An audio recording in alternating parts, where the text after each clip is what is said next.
what exactly? So my thing is, who is becoming combative? Who's the combative one?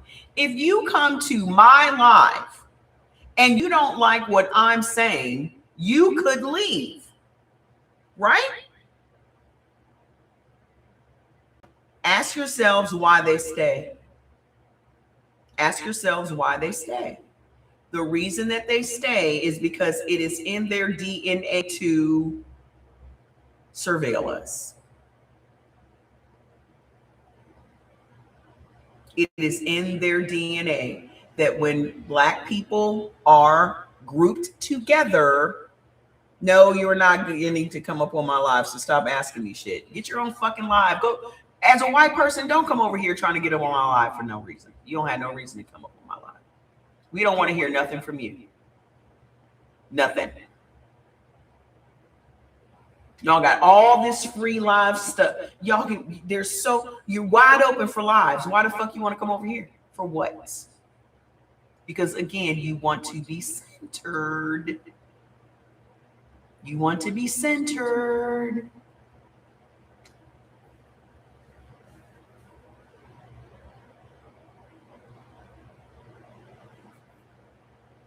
I'm trying to help y'all dumbasses, but y'all refuse to be helped because you don't see anything wrong with what you're doing. Because nobody holds you accountable, again, because they have made it so that you don't ever get held accountable for anything. Hi. Y'all know where I'm at. Go on over there. Go on over there now. Okay. This space is for Black people. Period. You can be a white person if you just sit in silence and take notes and watch, but that's not what you do. You come over here and your body and your mind is telling you, I must interrupt her. I must derail her. I must detract her from what it is she's trying to do. Your DNA, it's in you. It's in you. You don't even know that you're doing it. That's what it means to be in your body, to be in your DNA. It's so ingrained in you, you don't even think anything's wrong with it. It's just normal. It's normal for you to see 2-3 Black people having a conversation for you to, so what are you guys talking about? So what do you guys got going on? You can't help yourself. So let me see how I'm supposed to, let me see. Engage with your audience. Is there something I'm supposed to be doing to give y'all some notifications? I'm looking around. Y'all tell me. What am I supposed to be doing? So when I hit this little share button, it only really lets me share to the other platforms, you know, the ones that begin with an F or an L. So I'm going to copy this link and then go over to the one that begins with an F and put it there and see what happens as well. Vanessa Williams, please let that shit go, girl. Stop buying into these white woman beauty standards. Y'all gonna have to let that shit go. Y'all gonna have to let that shit go. Y'all gonna have to let that shit go. Let them white women have skinniness. Can y'all just let them white women have skinniness? Because y'all just look silly as fuck. Y'all just look dumb. Dumb.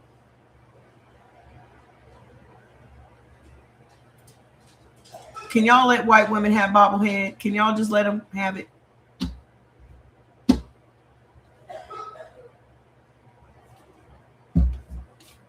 You've learned a lot from me. Well, I hope so. I hope so, boo-boo. That's what I'm here for. Listen, I don't mind teaching white people, but y'all gonna have to come to the platform with some goddamn humility. come over here with some. I want to learn about my folks because I obviously know more about your history than you do. I know more about white history than you do. So why wouldn't you be willing to learn about your history? Why is that such a problem for you? Because the only thing that they've ever said about history has been Black history. So y'all wait until February so we can talk about slaves and slavery and us. Y'all just sit around just, oh, Black history month. I really think y'all just be sitting around waiting for that month. Y'all just can't wait to hear about us being in chains. How they dragged us all over here. How we was all on boats. Y'all just can't wait to hear that fucking lie. Y'all can't wait to hear that lie every February, right? Because that's what the fuck it is. Oh, this is a blender. I got it off the TikTok shop. It's on my showcase. This is a blender. So you put all your stuff in there and then you screw this on. And then once you blended it all up, then you can drink right from there. Hold on, I gotta verify. Yeah, and that's why I said when we have Black History Month, we need to be showing real Black history. And real Black history is what has been done to us. Because they love to say, oh, you guys love to play the victim. Well, bitch, we really were the victims. Why is that such a problem? Ask yourselves, why is it a problem that we are the victims when we literally are the victims? Why does that bother them so much? Because who has historically played the victim for centuries? White women. I'm sitting over on the tube. Why y'all not over there? We just had this discussion. Y'all said that you would prefer to watch me over there, but I don't see you. I only see 15 of you. Why aren't you over there? Yeah, let us say that about the Holocaust. Let us say that about 9/11. They want y'all to remember every single thing that happened in American history except slavery. Now ask yourselves why. Because all of it is a big ass lie. Let me know if y'all over there. All of it's a big lie. That's why they want us to gloss over it. That's why they don't want us to talk about it. Because all of it is a big fucking lie. They want to start Black history at 1619. And that's a fucking lie. We were here before that. We were here for centuries before that. So the reason they always started at 1619 is because they love that Black importation story. How we was all captured in Africa and we were brought over here in chains and pop, pop, pop. But where the fuck are the boats at? Where the boats at?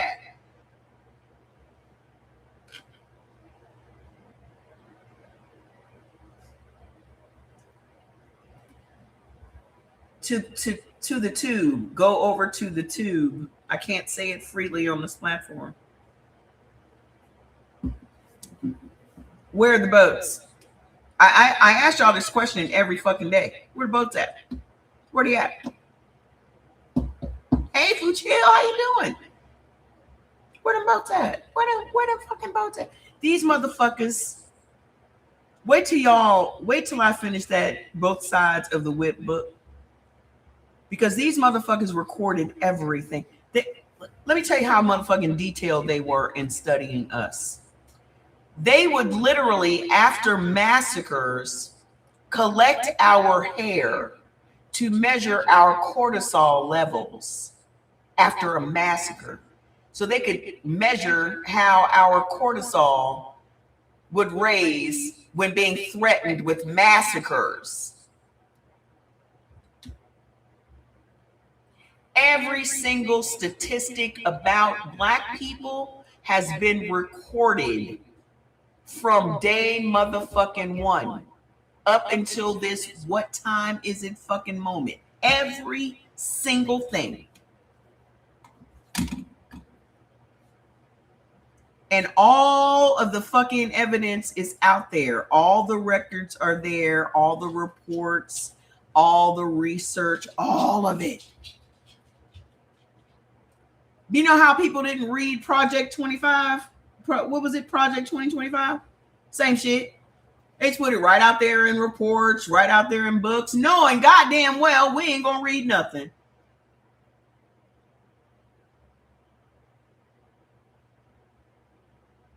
Brazil had the most, exactly. Brazil had the most imported black people. Brazil and South America got all the Africans. South America got all of them, except 388,000.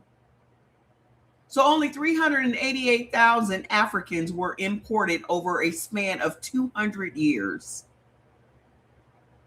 And they tried to make us believe that all the black people in this country were imported from Africa. As if we weren't already indigenous. And then, let me not let these motherfuckers slide. Because the Siberians, hi, let me know when you go over there. Okay. I'm no longer letting these Siberians that they labeled as Native Americans get away with their bullshit either. As much as everyone has felt very sorry for what the Indians have had to go through and the Native Americans, that they were the original people here, that's a motherfucking lie.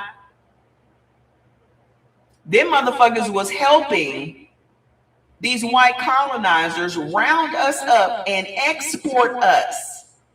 See, what they never talk about is the exportation of indigenous black people to South America. There was more exportation of black people than there was importation of black people. Yes, Miss Rhonda.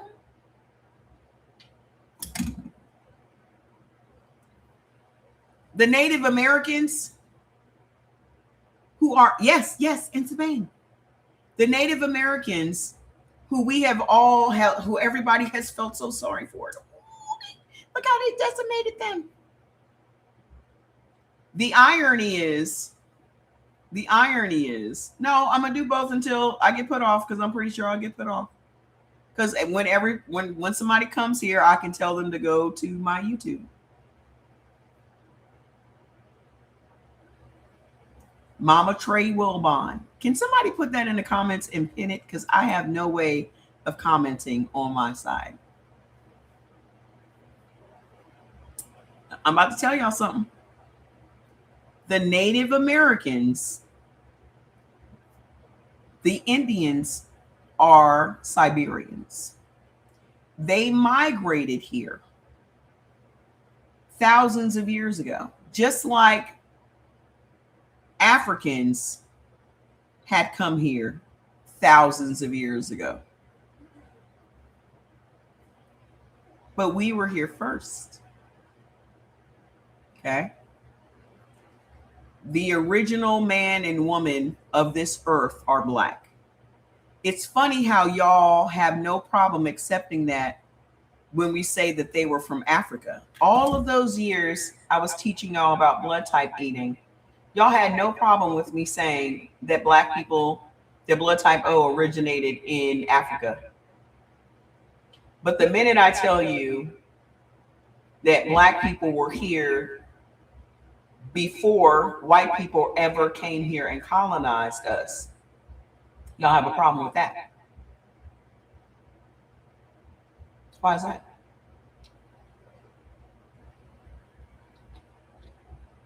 My blood type that's running through my veins right now originated in North America. You can hear my fan on YouTube. You can hear my fan on here too. My fan is always on, ma'am. Who cares? Why are you concerned about that?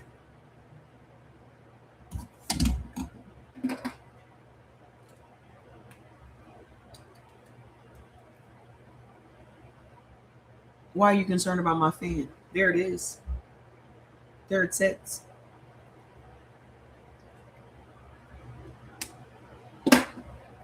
Ma'am, why does it matter? Who cares?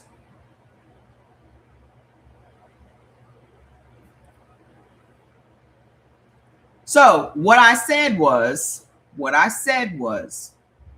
and all of this is provable, all of it is Googleable, all of the documents are out there. You were just being funny. We don't have time to be funny.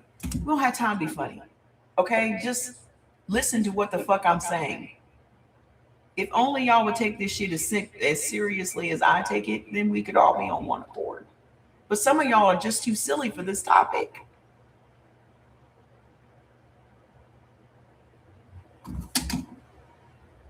What makes it so bad is they put stone streets, buried the slaves, and then called it the Port Valongo Wharf, and it was Rio de Janeiro. Mm-hmm. Okay, Kel, we cool. We cool. My fan is always on. I don't give a shit if it's a 1 degree outside. Okay? Simply because, if you notice, nosy butt, there is a humidifier there. You notice that too? That humidifier with the fan circulates the moisture up here for my plants.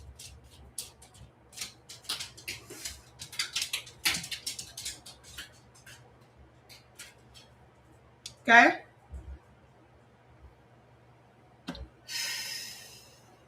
Sometimes, I tell you, sometimes. Listen, the Native Americans are not native to this place. I sleep with my fan on in my bedroom, my ceiling fan. I'm under 4 or 5 blankets, but that fan is on at all times.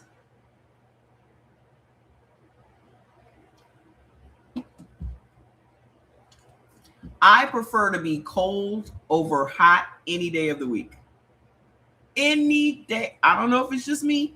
I prefer to be cold 24/7. But in order for me to have 100 damn plants, I have to have moisture in the air. Okay?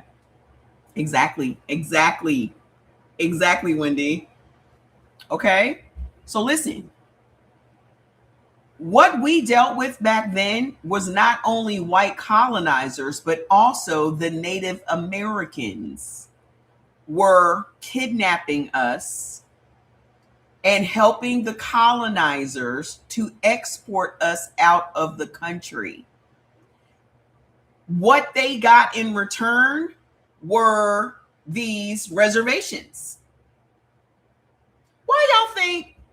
Why y'all think these nations, these Native American nations, got preferential treatment?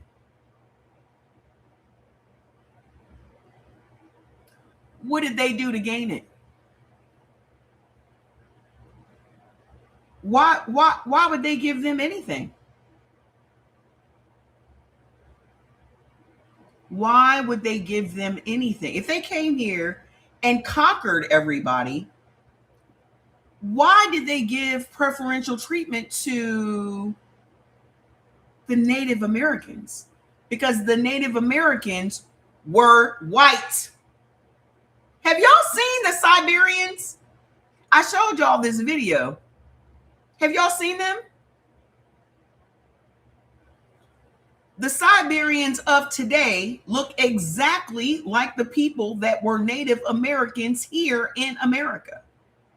The Siberians over there know that these people migrated here. It's just that we were never told they migrated here.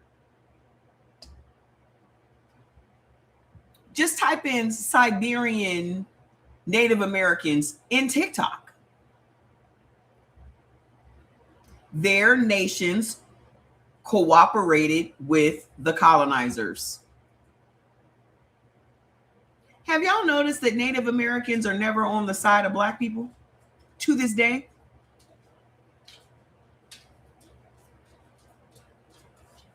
Where are the Native American nations standing up for Black Lives Matter? Where are they?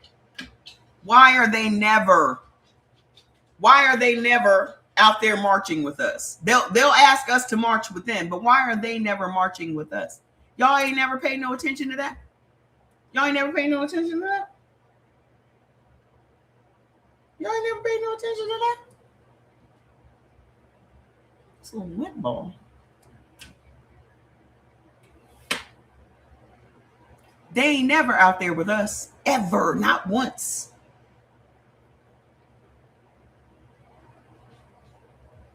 Now ask yourself why.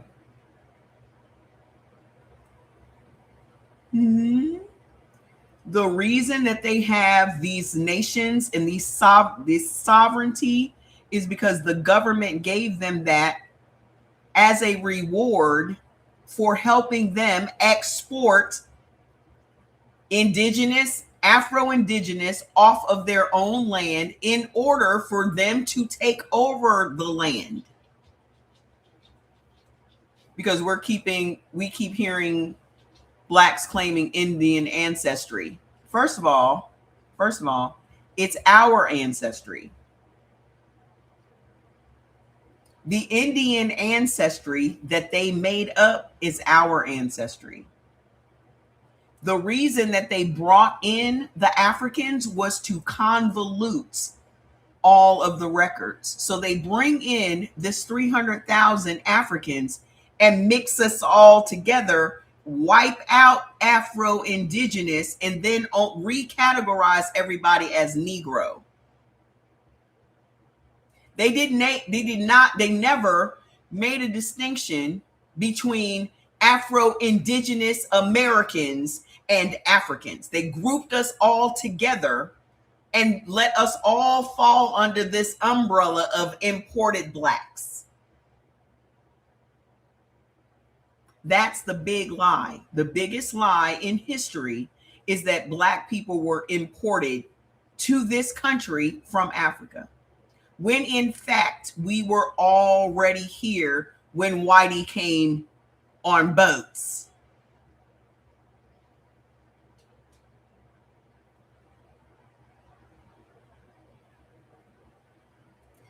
Last time I saw them upset over the old names, the Atlanta Braves, the Washington Redskins. Yeah.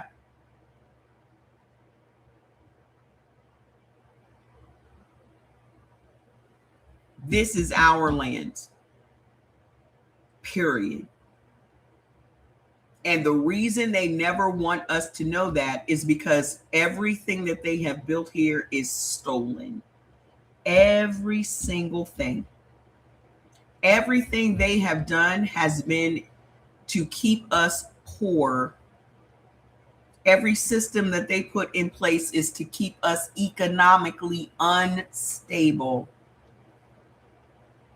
Every person, just about every man they hung from a tree during these lynching sprees had land that immediately transferred to Whitey. Most of us were, there are so many stories that y'all don't even know about millionaire Black people, indigenous Black people, and business owners and shit, that they literally mysteriously came up dead. Next thing you know, their land transfers to some white man. Yes, but you have to understand, here's the thing that we, for some reason, will never make the connection. In order to keep us emotionally unstable, they start with financially unstable. The biggest risk to our bodies is having no money.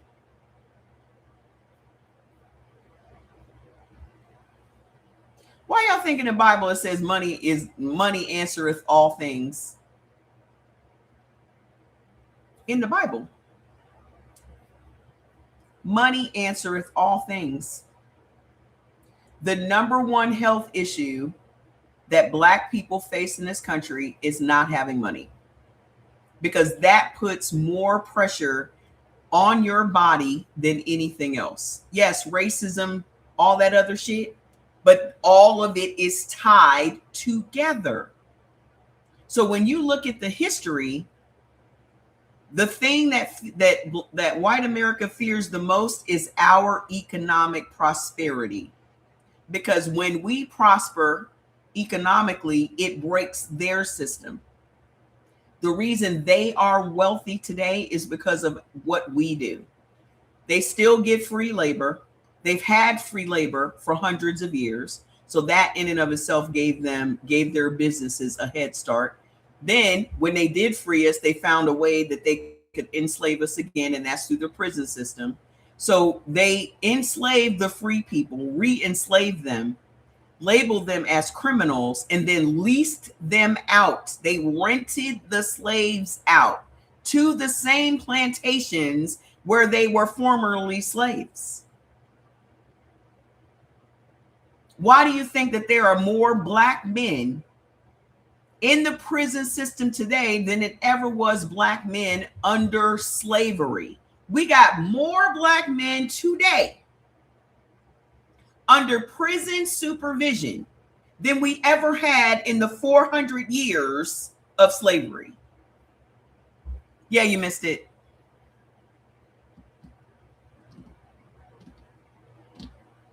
Right now. When you become a part of the prison system, you do not get out. So what are the advantages for them when we become criminals? Cheap labor, free labor, no voting rights. You don't qualify for any public services at all. You are disenfranchised from America as a criminal, the same way you were as a slave. Yeah, I'll spin the block. The exact same thing. The exact same thing. We were disenfranchised as slaves, and we are disenfranchised as prisoners. Same thing. Hi. If you can get knocked off your foundation, you get buried. Yeah. Money is the root of all evil. If I've always heard, you've always heard that growing up, but black people were the only ones that were told that. Black people were the only ones told that having money is evil. First of all, y'all need to accept that these rich motherfuckers do not go to church.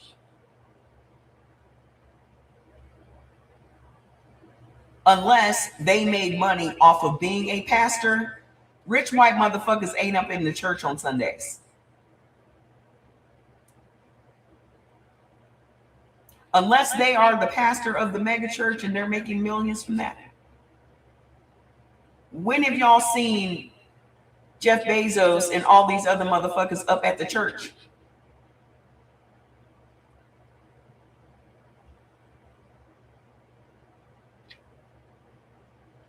They ain't even at the synagogue.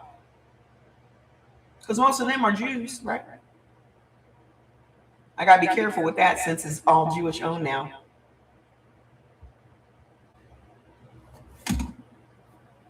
So, if they ain't up at the church, why is it that you only hear about money being evil at the church? Who's at the church?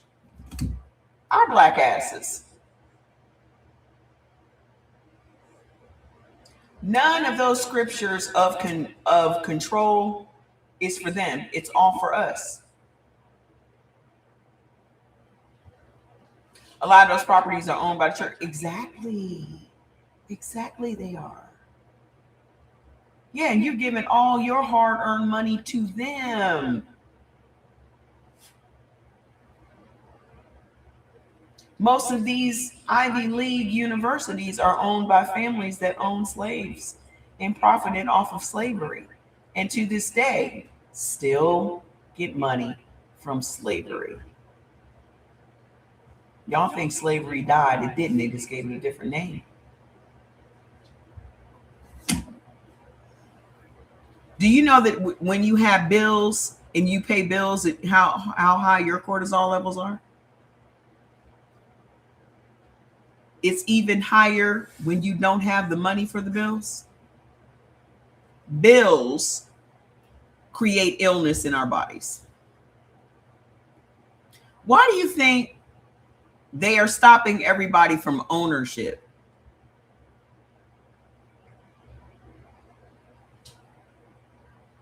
When you own something, you no longer have to make payments on it, right? And then they throw in the property tax. So now you still got to pay for it. Now they want you to lease or rent everything. They want you to lease or rent everything. Why would they want you to lease or rent everything? Because they do not want us owning things, because once we own things, that takes our stress levels down.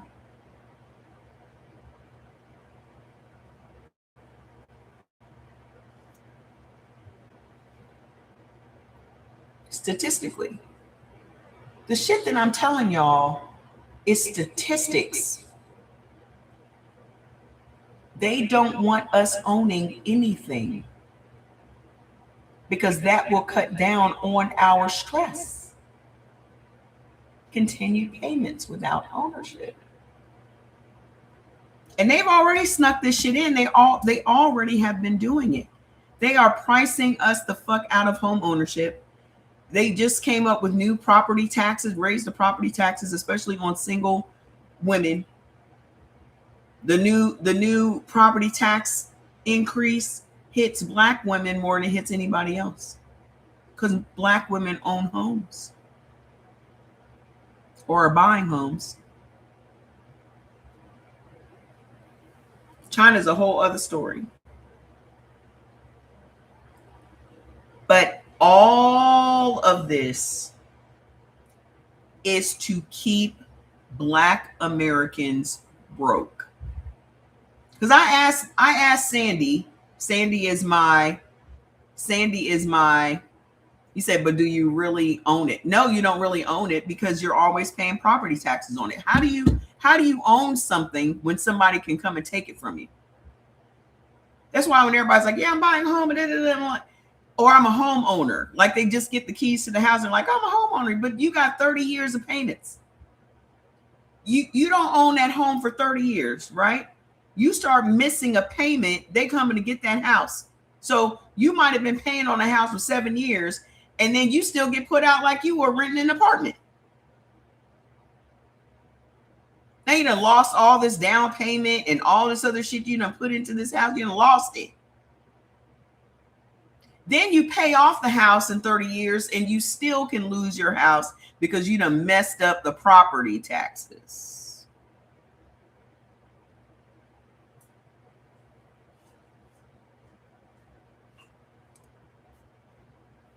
So you done missed a payment on your property taxes. They come to get your fully paid off 30 years house. There are no more family houses like in Big Mama house. We ain't got no more of that. We ain't got no more of that Big Mama houses. They all gone. They've all been colonized. All of them.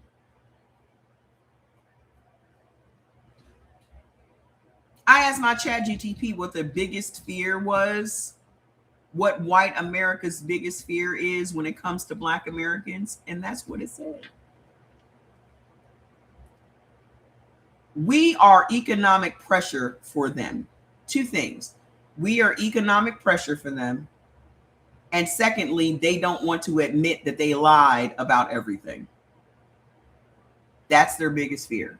They don't want to admit that America was built on stolen land, stolen birthrights, stolen people, stolen everything. Everything about white people in America has been stolen.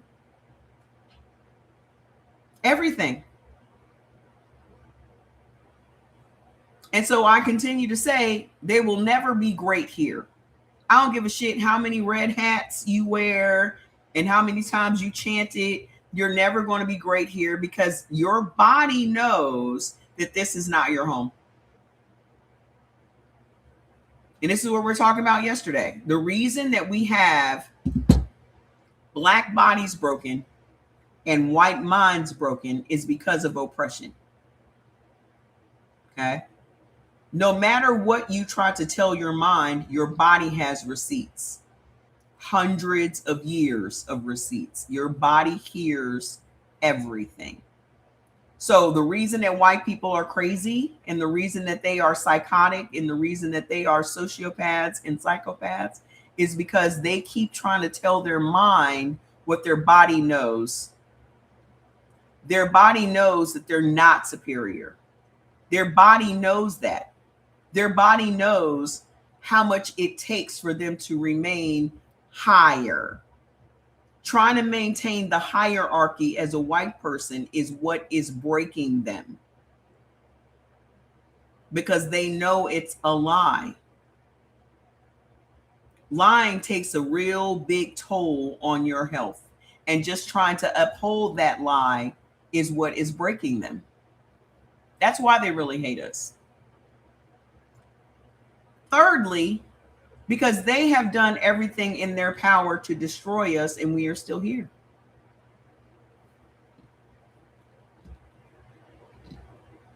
And as much as they hate us, they need us to survive.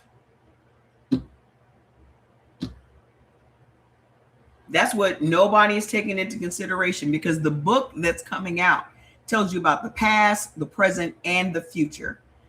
The future is, what are they doing with our medical waste? All of these things that they have developed from our melanin. All of these things that are making millions of dollars a year from our medical waste. Just you going in and getting a chemical peel or getting a mole removed or getting liposuction or BBLs or having a baby in a hospital. They are making thousands and thousands and thousands of dollars just from our medical waste.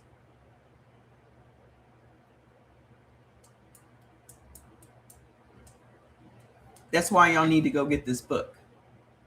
Because before I was diagnosed with congestive heart failure, I didn't know none of this.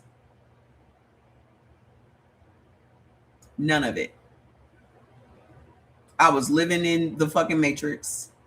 Now, y'all know I'm a little more aware of things than the average person, but I was not aware of all how deep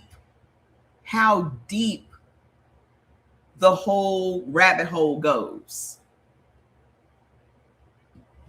The name of the book is right there on the screen. Y'all can't see that?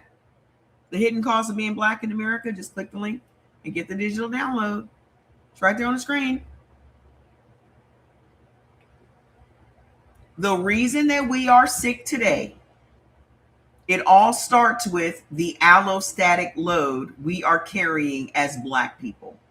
Now, you're like, what the fuck is allostatic load? The name of the book is The Hidden Cost of Being Black in America. And it is also on my YTube store. I have a store connected to my YTube. It's there. Okay. Allostatic load is the wear and tear on our organs from stress. Okay. That begins it all. Then you have to go deeper to figure out what is causing this stress. What is our biggest stressor? The number one stressor is racism. You're describing a contradiction on every level and shows up as nervousness to the billionth degree. Your nervous system knows this. Your nervous system is where all of this shit happens. And they try, here's why white people are broken. They know the truth, but they have to uphold the lie. White women know they don't measure up to Black women in not one area of their life. I'm not saying this to be mean. It is absolutely the truth. And it is only the truth that will set us all free. The reason that you medicate yourself every day with pills from your doctor and you drink a bottle of wine every afternoon and you try to ignore your fucking badass kids and you be passing out on the couch and shit every fucking day is because you have to live with the knowledge that you don't measure up to this caricature they have created for white women. You're supposed to be as pure as the driven snow. You're supposed to be fragile. You're supposed to be all of these different purity things. You were put on a pedestal, never to be broken, never to be fractured, right? That, first of all, is a lot of pressure to live up to, right? That in and of itself. But secondly, when you witness the fact that your man does not want to fuck you other than to create children with you, he would rather fuck the nappy head bitch in the slave shack. When you witness that every day, how do you reconcile those two things?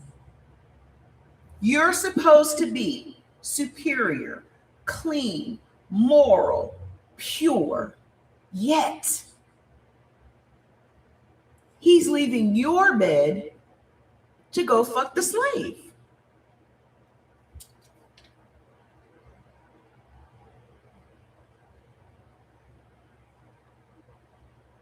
And to this very day, that's who they want to fuck.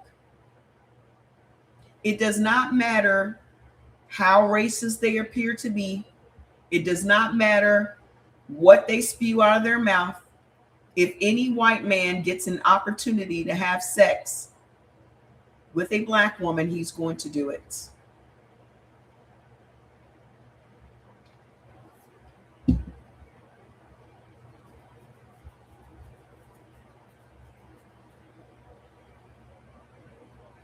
Period. Because they were racist back then. It didn't stop them from making all them mixed babies, did it? They hated us back then. It didn't stop them from coming to the slave quarter every fucking day. Every day. Didn't matter, did it?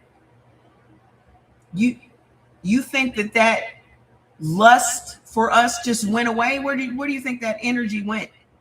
Remember, energy doesn't die. So where did that lustful energy go?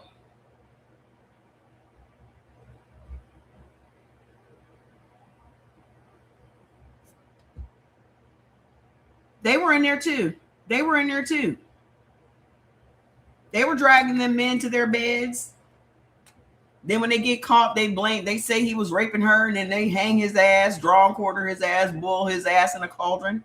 They were dipping out there too. But they could never let anyone know that. This is why you see so many white women chasing after black men. They want that BBC. They have wanted that BBC for centuries.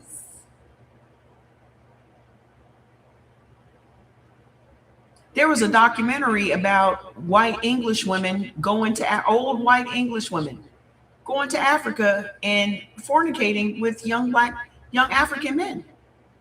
To this day. Right now.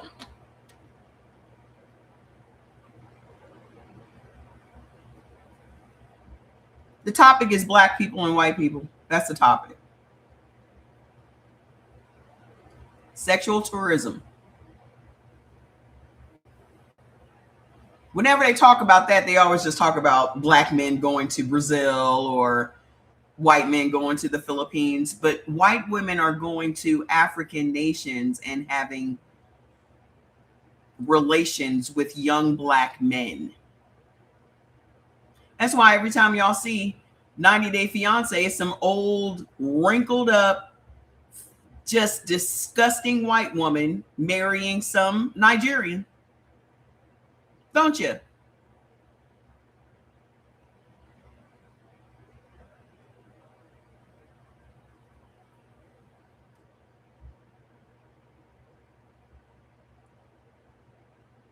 white men and white women want to fornicate with us.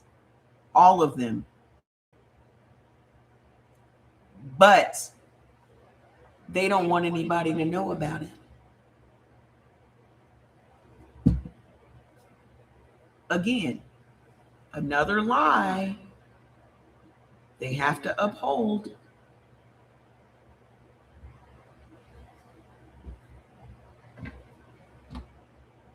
So these white women are walking around every day mad at us, and they have no idea why they hate us.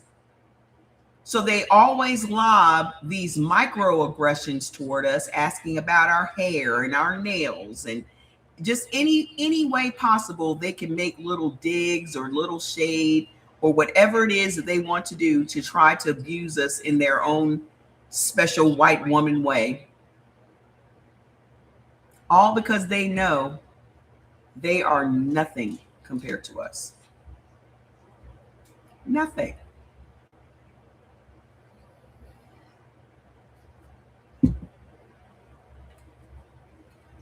That's why it doesn't bother me when black women are ghetto and all these other things, because it don't matter what a black woman's condition is, she's still gonna be better than them. That I just saw you wake up. Don't wake up and come over here with the bullshit. I'm just saying.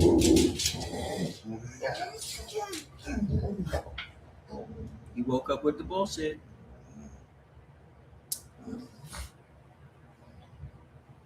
I don't give a fuck how many pairs of bamboo earrings she wear. I don't give a fuck how long her fingernails are. I don't give a fuck if her eyelashes look like this.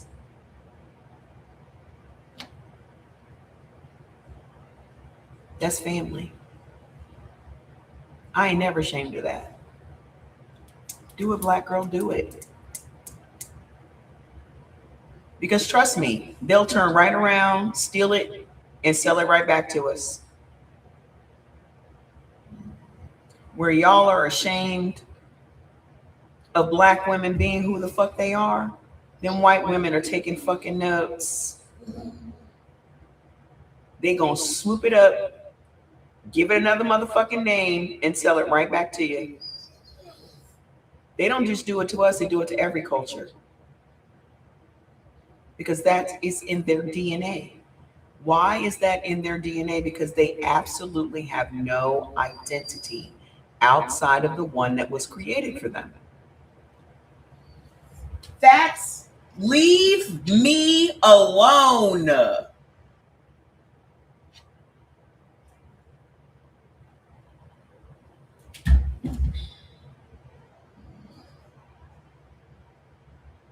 I am really tired of your passive aggressiveness.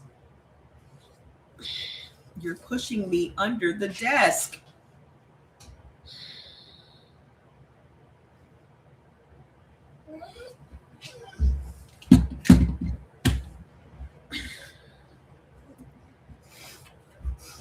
Jordan!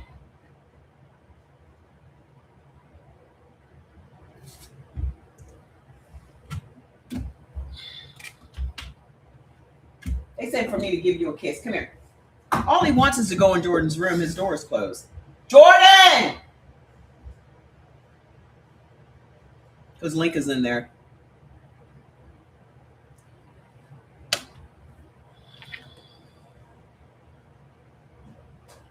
Please open your door so Fats can come in there and leave me alone. He wants in, and he's driving me crazy. Come on. Look, now you're sitting there like a... Just leave it open. He'll come. Like an orphan dog. He'll come.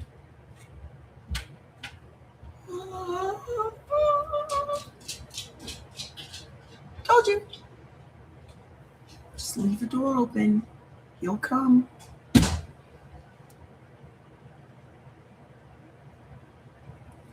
Fats has his own personality. He does what he wants to do. He does what he wants to do. He does what he wants to do. He just leave him to his own devices. So the identity that they were given they were given by white men. Okay? The identity they were given was given to them by white men. So white women in colonial in Europe were given this position, right? They're supposed to be the moral authority, they're supposed to be pure, they're supposed to be, all of the things that you can imagine as something worthy of fighting for. Here's the issue. That only stands up because of what they have labeled us. They have been lying, stealing, raping, and killing since they came. Exactly. That's exactly right, Miss Angel. The only reason that white women are viewed the way they are viewed is because how they have made it so that black women are viewed.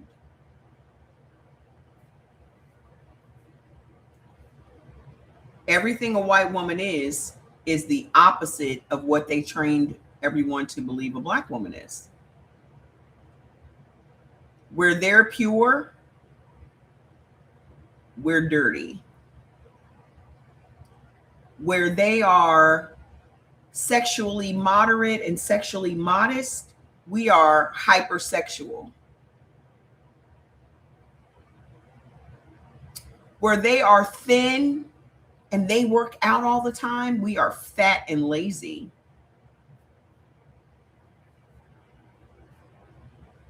Where they are worthy of protection, we aren't protected by anyone.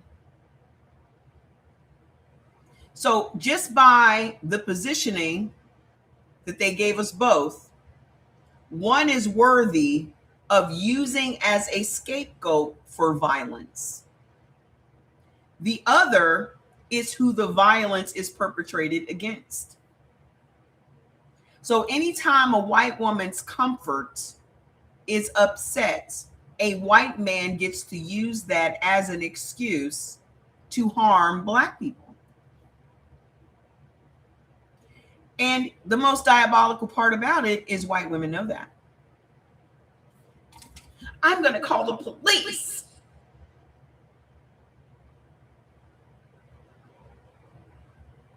It was as if the police are their husbands. It is truly diabolical of you as a person that knows police kill black people, for you to always constantly use that threat to control black people. And this is why I asked y'all, how the fuck do y'all even date them bitches? Because at any moment, this bitch can call the police on you and get your ass pumed. All she has to do is cry. All she has to do is say you hit her. All she has to do is make up whatever lie she used to make up to get black men lynched. On demand. Every time.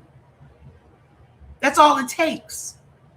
So when I say that white women are the problem, that's what the fuck I mean. Because they are the ones that know that all it takes from them is a lie. And whoever is on the other side of that lie is going to get murdered with no accountability. Emmett Till was just one out of thousands. So don't call me mean because I'm not tolerating you. You are literally, why would we want to isolate ourselves from them? Because they are dangerous, not just to our health, but to our mortality. When they come around, there's trouble.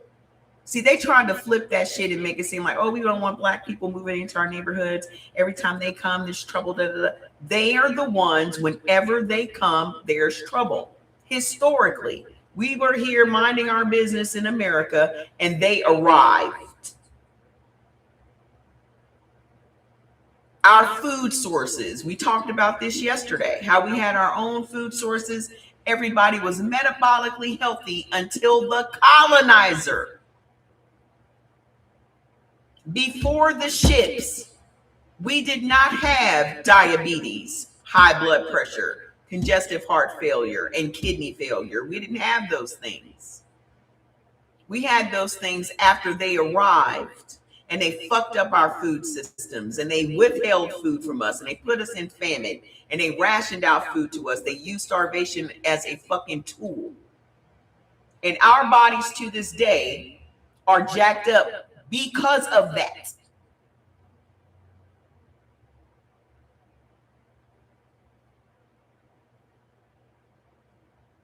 Yes, they always feel threatened. That is the code word for murdering without accountability. They think Black women are angry and aggressive. Exactly. There's a whole chapter in my book about how they masculinized Black women. Let's go over that, shall we? Y'all want to read about it? Y'all want to hear about that part? I'll go over that again.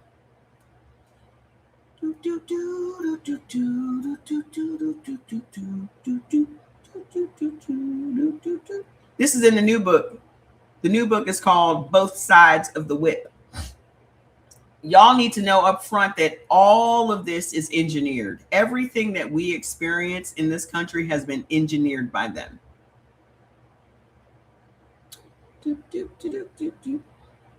Hold on, let me find my book.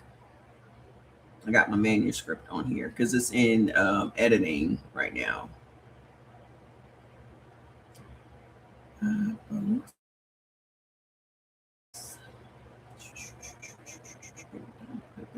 So this one is already out. So click the link on my bio to get the digital download of this one.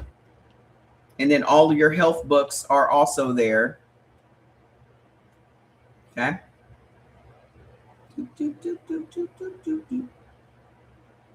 Let me show you all the cover of this book.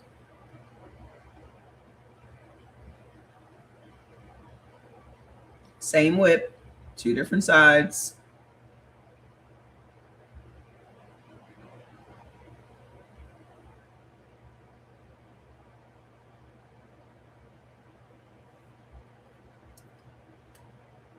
So let's get down to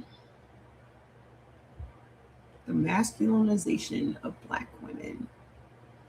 So it goes from the past all the way up to the future. It is 700 pages, but I'm going to break it down into 4 different volumes. Okay. So I have a huge section on white women. Like this one is an example. When white women become the enforcement arm in slavery. What they have done is made y'all believe that white women were innocent bystanders when it came to slavery, and that's not true at all. Nothing could be further from the truth. They were very active participants in the slave trade, in the slave management, in making sure more slaves were bred. They were the ones over the whole breeding process. So the breeding farms, they managed that. They would keep a log of all of the Black female slaves and when they would have their periods and things. They documented everything. Nothing was by chance. And a lot of the stuff that's in the book comes from court depositions. In the early 19th century Kentucky, a niece appears in court depositions as a rarity for the era. A woman employed as a plantation overseer. She was the first female overseer. In Georgetown District of South Carolina in 1860, Elizabeth Austin ordered the whipping of an enslaved pregnant woman for standing idle. Because when you were pregnant, you still had to be out in the fields working next to your man. You still had to be doing manual labor. Just because you were pregnant does not give you the right to be idle. So she had her wits. So imagine the amount of stress that baby is now experiencing from his mama being whipped while she's carrying him. Do y'all know that this is why Black children have lower birth rates to this day? Because of what our ancestors experienced, and those epigenetics are passed down over hundreds of years. This is why Black women have 3 to 4 times the mortality rate during childbirth than white women do, because of what we experienced as pregnant women and living on breeding farms and just popping out babies over and over and over again. Those epigenetics, all these things, all the stuff that we go through in life is like logged on our genes. There is not one traumatic experience that any of us has gone through that our genes have not recorded. Not one. So when I say the load that we're carrying 400 years of load. You're not carrying just your load of shit. You might have been molested. You might have been abused. You might have been through all these things. Now compound that by 400 years. You got to add your personal experiences to that load as well.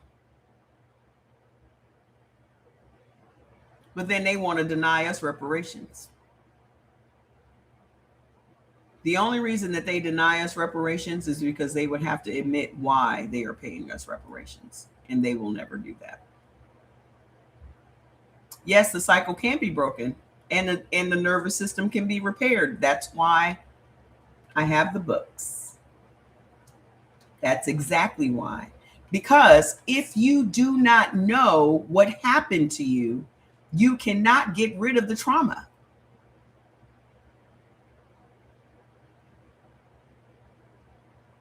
You're walking around with a nervous system that has been traumatized, and you're like, but I had 2 great parents. I went to college and I don't have student loans, and why do I still feel anxious all the time?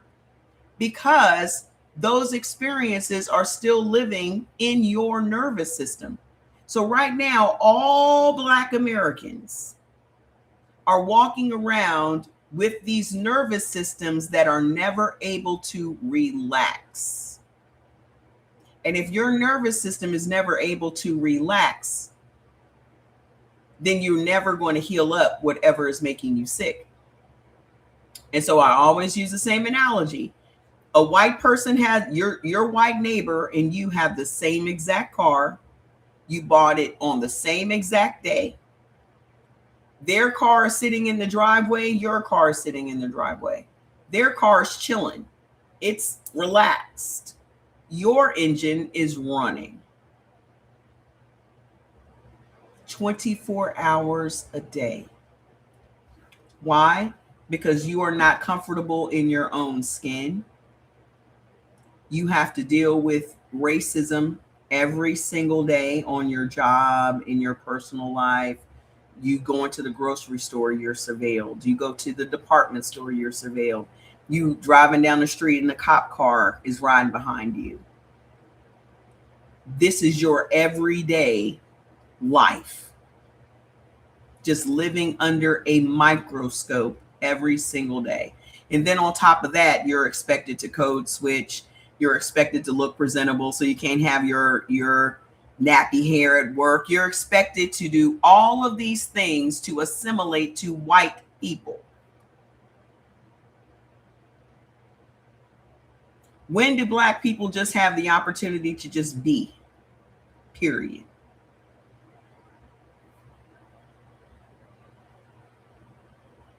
The simple fact that we never have an opportunity to just be, because we are never in a safe space, means our nervous system is always in fight or flight.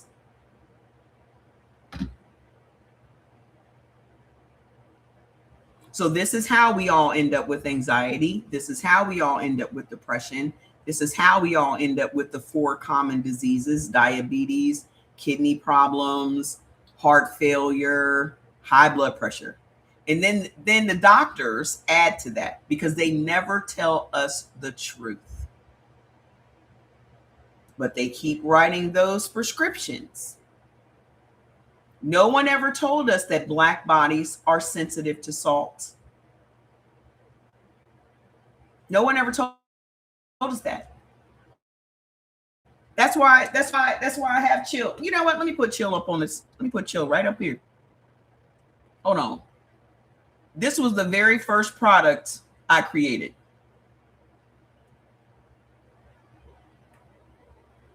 Oh, God damn it. Hold on. 10. Everybody need to go get that right now. As you can see, I marked it down another $10 for you. It's in the TikTok shop. Everybody needs to go get that right now. Okay. The number one thing we have to do in order to start healing is to relax our nervous system. Everybody needs to be on chill. I also have another product called Fight or Flight, which is literally helping to stabilize your cortisol. Why is it that Black people have more diabetes than everybody else? A lot of our diabetes is triggered from stress-induced diabetes. But what do they make it seem like? Whenever a Black person has diabetes, they blame it on diet, don't they? Oh, you got the sugar. Diabetes ain't got shit to do with sugar. They just make it seem like you sitting around eating Snickers bars.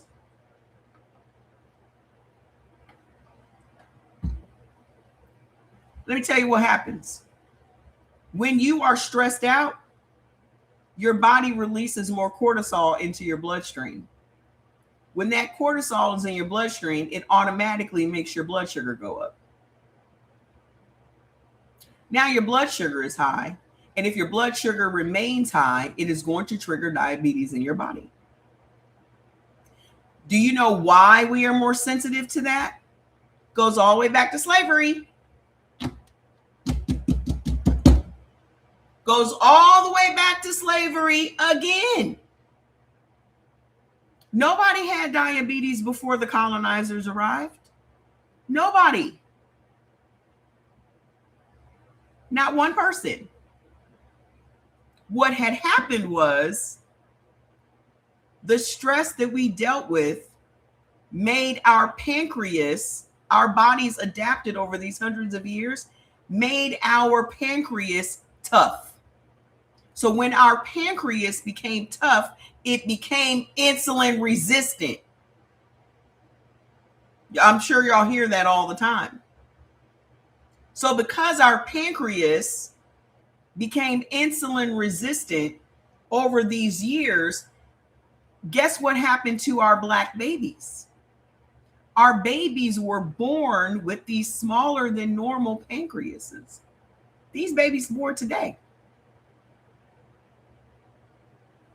So when somebody makes it seem like we're, you know how doctors will say, oh, it runs in your family. That's true. Because the trauma does run in your family. What has been done to our ancestors runs in your family.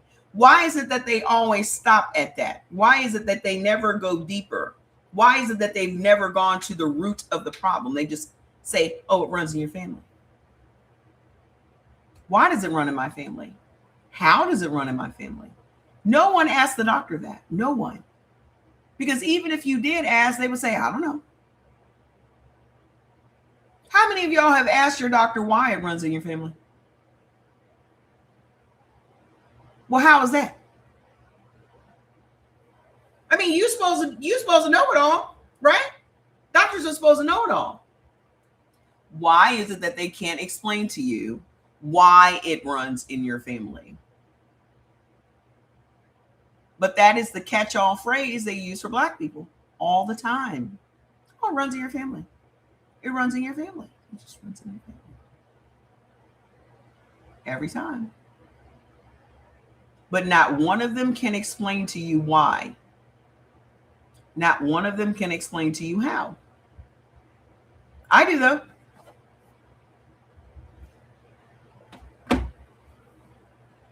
So even my AI was like, this book is so important that medical professionals need to read it.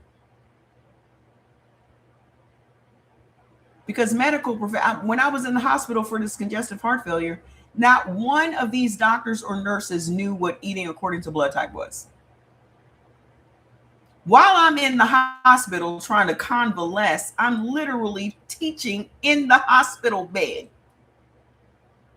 I'm sending motherfuckers the food list. I'm sending motherfuckers where they need to go and get the tests so they can find out what their blood type is. They didn't even know what their blood type was. I'm literally sitting here today because I had to tell them what I needed, not the other way around. I had to tell them, y'all need to address my anxiety because that is what is making my blood pressure high. And ever since then, I've been fine. Now, if I would have left it up to them, they'd still be poking and prodding, trying to figure out why my blood pressure is high 24/7, regardless of how many meds they put me on. They would have had me on 4, 5, 6 different high blood pressure medications. That's why you need to get the chill, ma'am. The only reason I'm on prescription anxiety meds is because I stopped taking the chill when I was trying to figure out why am I so sick. So I stopped taking all of my supplements. So I had been off of chill for a month. So by the time I went into the hospital, my anxiety was through the roof. So they didn't call me at the right time, like, oh, we need to put her on. But it was my AI that told them what anxiety med I needed to be on. And the only reason I couldn't take the chill is because it interferes with all the other meds that I had to be on for my heart, because 4 ingredients in the chill literally lowers your blood pressure. So I can't be on the chill at the same time I'm on the other meds for my heart. But when I go to this doctor next week, I'm getting off all this shit. I'm going back to my fucking supplements. Because now that I know why I was sick, now I know what to do. This is y'all walking around through life every day, not understanding why you are sick. The doctor is not going to spend time educating you on your body. He doesn't have enough time to do that. That is your job. Your job is to become so aware of your body that you know when something is off. The sad part about that is y'all know more about when your fucking car is off than you do your motherfucking body.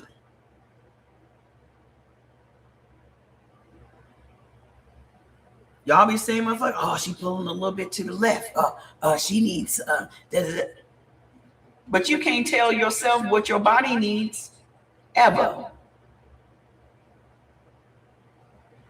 The one thing that you own that you can't go and get a new one. Hey, girl, hey, hit me up. I have been so fucking busy with these books, girl. The one thing you cannot do is get a new body. You can always get a new car. You can always get a new house. You said I indulge in Mary J. Jordan does too, but he takes that chill every day.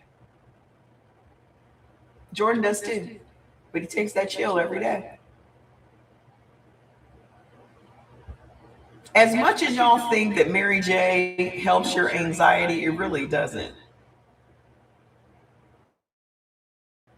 Because it does not address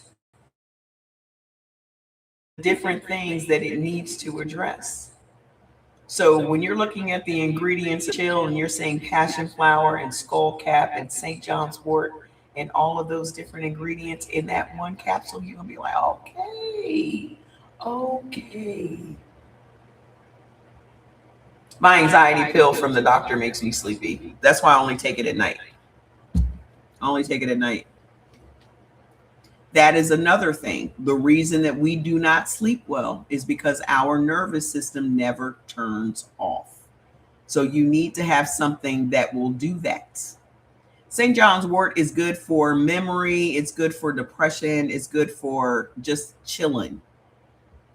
We need to have something that is going to relax us at all times, because us not being relaxed is what is going to fuck our health up completely. You wake up in the middle of the night and you need that chill. Yes. Well, we have chill and doze. Doze is just like chill, except it has melatonin. So a lot of the same ingredients, I'm trying to find it. A lot of the same ingredients that we have in the chill is in the doze. I don't know why I don't have, Jordy must have stolen it because that is his favorite product, because it is not up here. He must have stolen it. So a lot of the same ingredients that we have in the doze, we have in the chill, except with doze, there's melatonin in it. Yes, I have magnesium and I take it every day. It's called Ultra Mag. Let me tell y'all something. Every Black person needs to be on magnesium. I'm going to tell you why. Remember those kidney issues we were talking about? Those kidney issues automatically make our magnesium low. Remember when I was telling y'all about the food yesterday and it was talking about how we have these mineral deficiencies and these vitamin deficiencies because of how they changed our diet? Yes, it's called Ultra Mag, MAG. That's in my room on my nightstand because I take that every night. That also will help you sleep. That also will help you sleep like a baby. Okay. So our magnesium, when we start having high blood pressure issues, will become crazy low. And you can die from magnesium deficiency. You will be out of here. So especially if you are on high blood pressure medications, you need to stay on magnesium. Okay. What was the last one? Magnesium? Is that what you're talking about, Leon?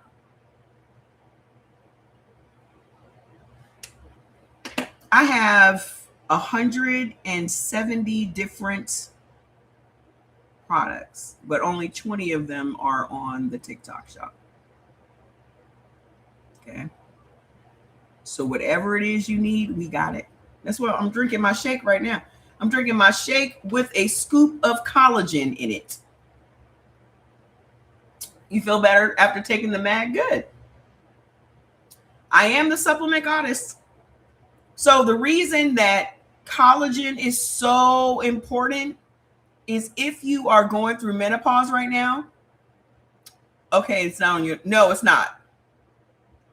Jordan and I, listen, let me tell you about that Linktree. So Linktree has partnered with TikTok, right? The problem with that is TikTok has this issue with you sending people off the app to purchase things. So I'm trying to figure out how is it that the Linktree, I took my Linktree down to put my stand store up, but Linktree has a component that has a shop, but it also has a component that has links. The problem is the links will lead you off platform. However, the shop you can buy from directly from the shop. So I have to revise that tonight. Okay. So I don't have it showing on my profile right now. What I have on my profile right now is my books, the stand store for the digital books. So that's where you need to go and get your books. But also, y'all cannot forget to get your foods list. So what I did was I updated the foods list to also include a supplements list. So when you get your foods list, the supplements list will have our top 50. Yes, we had to cancel your order because the A isn't connected to the TikTok shop, which is absurd.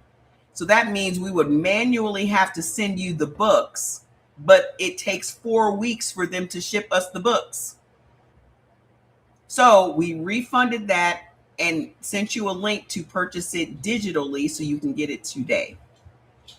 They can get it through the A if they want to. They just have to. I know, Jordan. Okay. All right. So listen,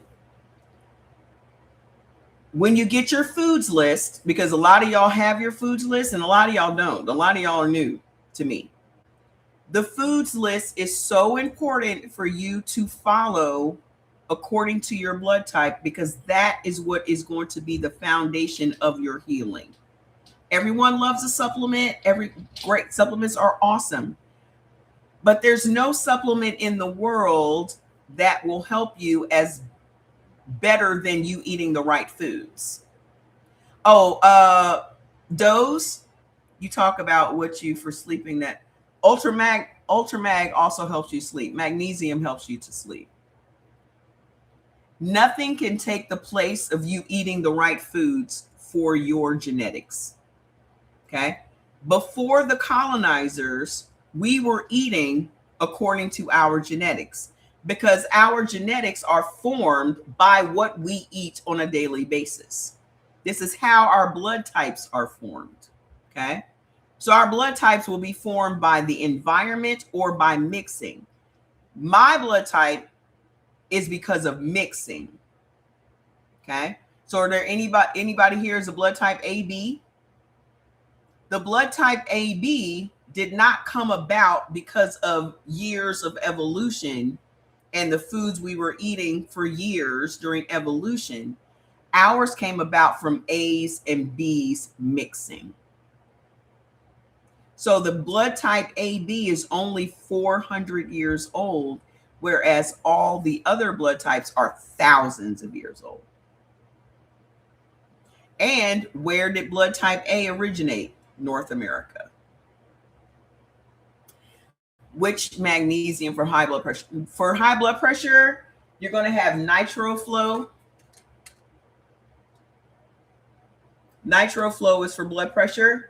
Our Ultra Beets is for blood pressure. So beets help to open up your arteries and your veins, which naturally lowers your blood pressure. But then also the chill. So here are our Ultra Beets. Okay. But also our chill is for helping you to relax. They will help to lower your blood pressure too. My chill is in my room. Why is it not over here? That's weird. Jordy must have taken that too. Jordy be stealing. I love the Ultra Beets. Love, love, love, love, love. I can't take them until I get off the meds. So when I go back to the doctor next Thursday, I'll be back on my beets, baby. I'll be back on my nitro. That NitroFlow is the bomb.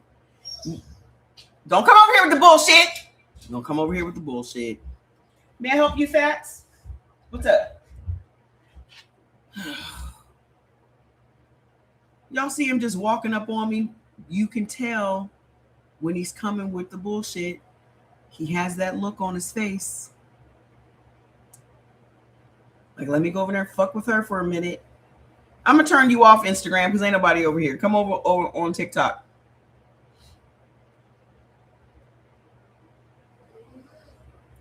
That chill is a lifesaver. It was literally the first product that I made because I was going through menopause and menopause was killing me.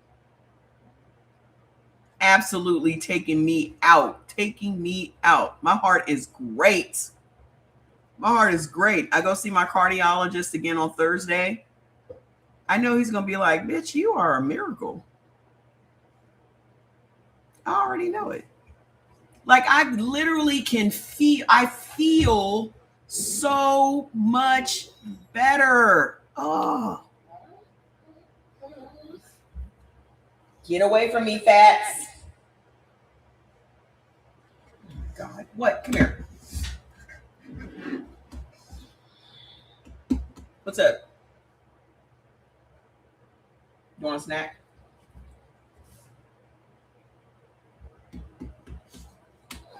Where's your baby? Where's your boxing glove that you had earlier? You were loving that. And then it was gone. Go get your baby. Go get it. Go get it. He said, hell yes, cause it helped my anxiety with driving along the. I know so many women in menopause right now have anxiety from driving. Like my sister can no longer drive on the highway. Has anyone here experienced that? I can no longer drive by myself. When I drive my car, Jordan has to be in the passenger side. I cannot leave the house by myself anymore. I don't know when that happened. I think because my menopause and COVID coincided, I don't know which one did it. Yeah, I'm very paranoid about driving at night. You're never going to see me outside by myself. You're never going to see that. It just ain't going to happen. Yeah. Listen, that's a whole other level of stress. You know what? I don't allow myself to get caught up in it anymore. Like I got caught up in all of the election stuff, but I don't allow none of this shit to get me caught up anymore. I have literally emotionally removed myself from all of it. I made that vow. I said, if y'all don't get this woman in, I'm out. I donated my time. I donated my money. I was talking about the issues. I was trying to get people to read the Project 2025. I did all I could do. That ain't what you wanted? Okay. We're out. Peace. You're on your own. So when I said I'm checking out this shit, I meant that. And I be trying my best to get all Black people to stay the fuck out of it. And they are trying their best to pull us in every fucking day. Oh, they're letting Derek Chauvin out of prison and they're doing this and I do not care. I do not care. Oh, they're rounding up all the Somalians. They voted for him. I do not care. Well, don't you support? They're rounding up all the Native Americans. I do not care. Because what Black people need to realize is we've already been here. We've already seen this show. I'm not going to stop voting. Why would I stop voting? That's some nigger shit. That's the most niggerish shit you said on this live. Ain't nobody here going to stop voting. That's what the fuck they want you to do. They try. If our vote didn't matter, why are they trying so hard to reverse the Voting Rights Act? Y'all dumb as fuck. Y'all always talking about our vote doesn't matter, yet they're always fucking ringing our votes. They're always fucking gerrymandering our shit. They're always redistricting our shit. So if our vote doesn't count and doesn't matter, why are they trying to make everyone criminal so they can take away their voting rights? Y'all are dumb as fuck. You don't go through all that effort if it doesn't matter and it doesn't count. Y'all be falling for the fucking okie doke every day. I wonder how y'all function as fucking adults. I really do. I really do. Some of y'all need a goddamn license to be an adult because y'all are not smart enough to be on this planet. You really aren't.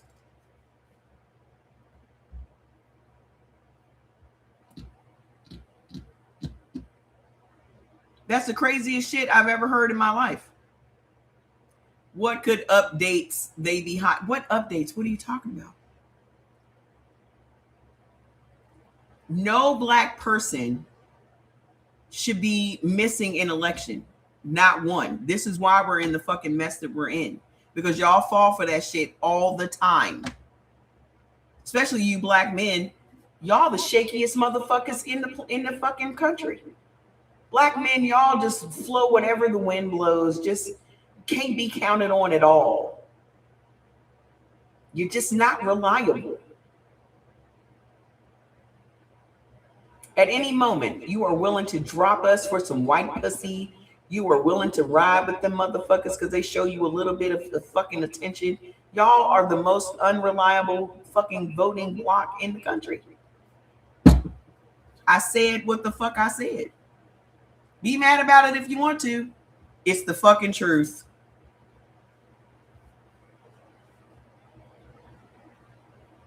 Be mad about it if you want to. What could the whole world be hiding? Not me. What do you mean the whole world hiding? Bedford, I need for you to be clear. What are you asking?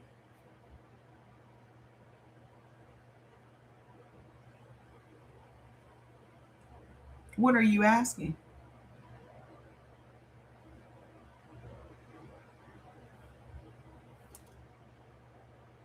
They making it hard for us to vote right at this very moment.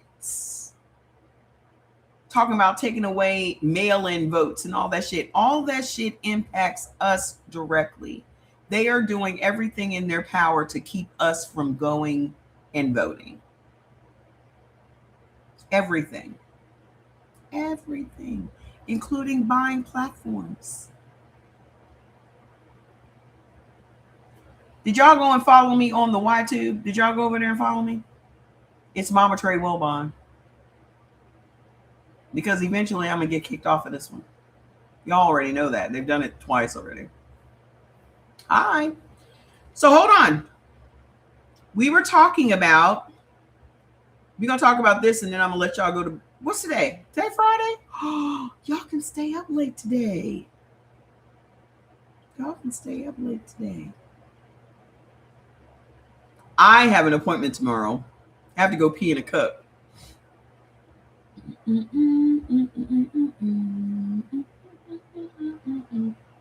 For my doctor's appointment so they can check my kidney enzymes. Hold on, I'm getting there. So much shit about white women. I'm everywhere. Substack, YouTube.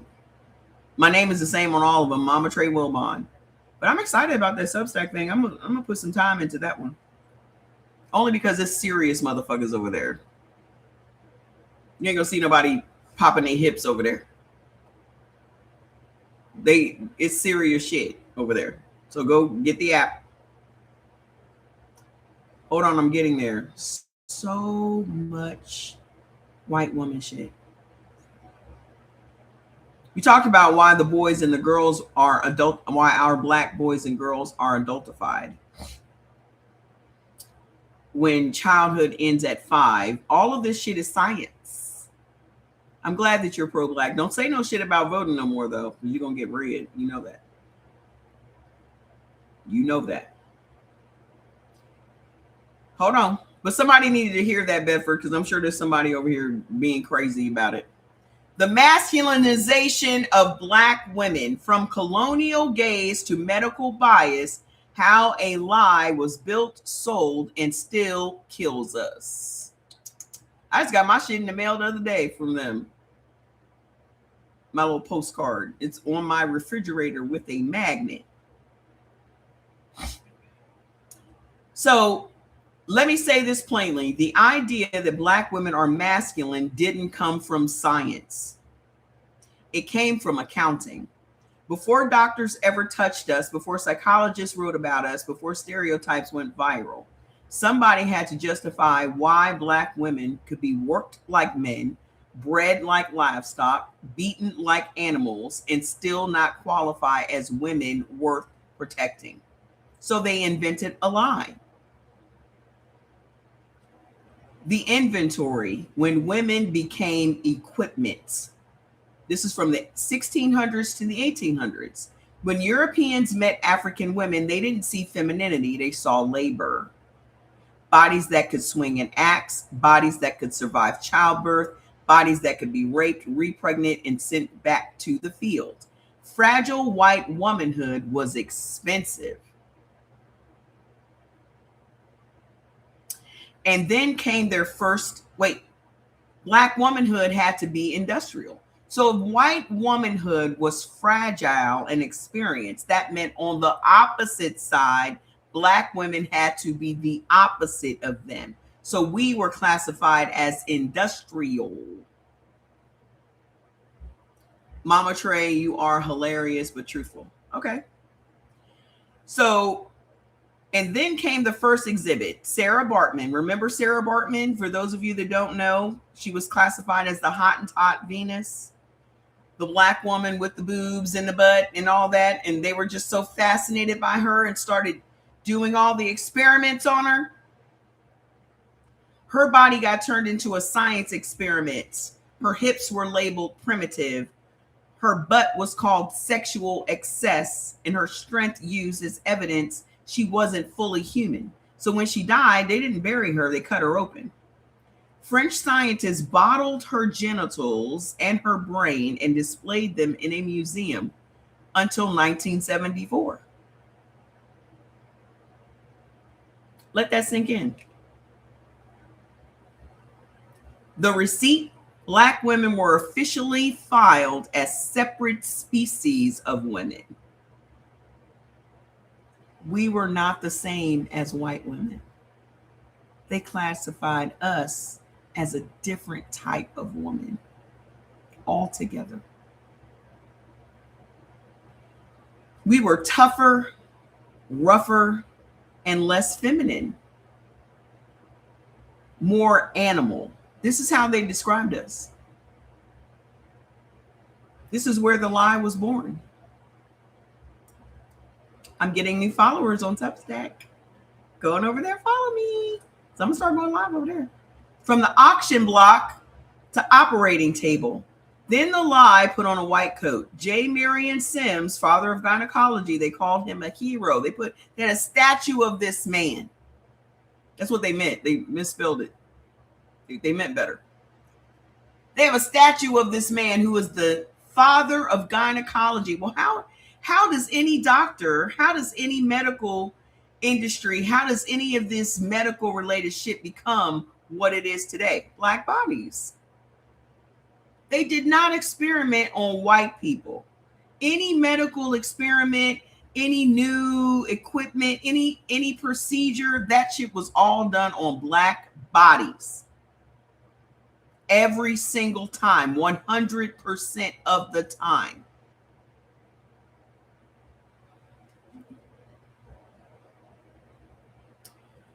So Sims built modern gynecology by cutting open enslaved women without anesthesia.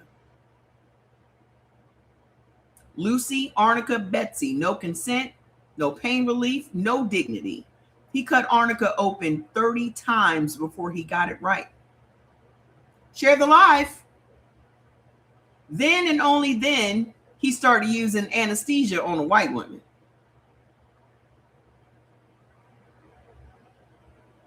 Why? Because he believed black women didn't feel pain the same way. That same lie exists today. That very same lie is why black women die every day in childbirth.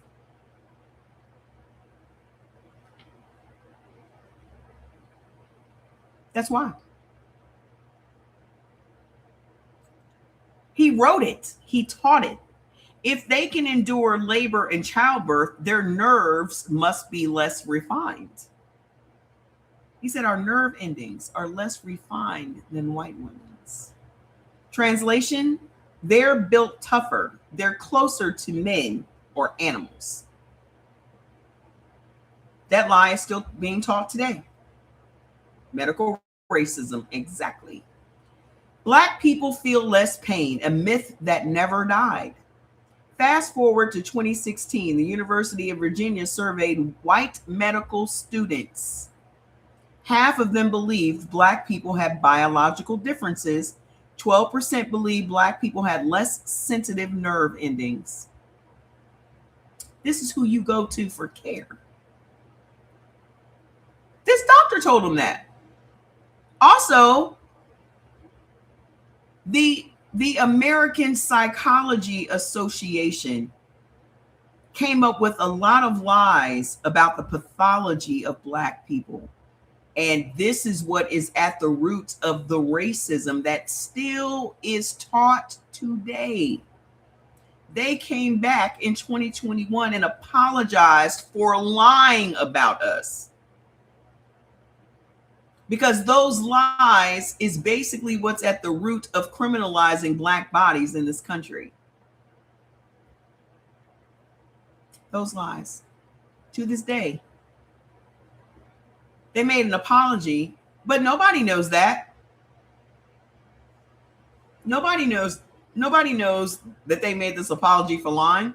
Nothing has been corrected. So 12% believe that Black people had less sensitive nerve endings.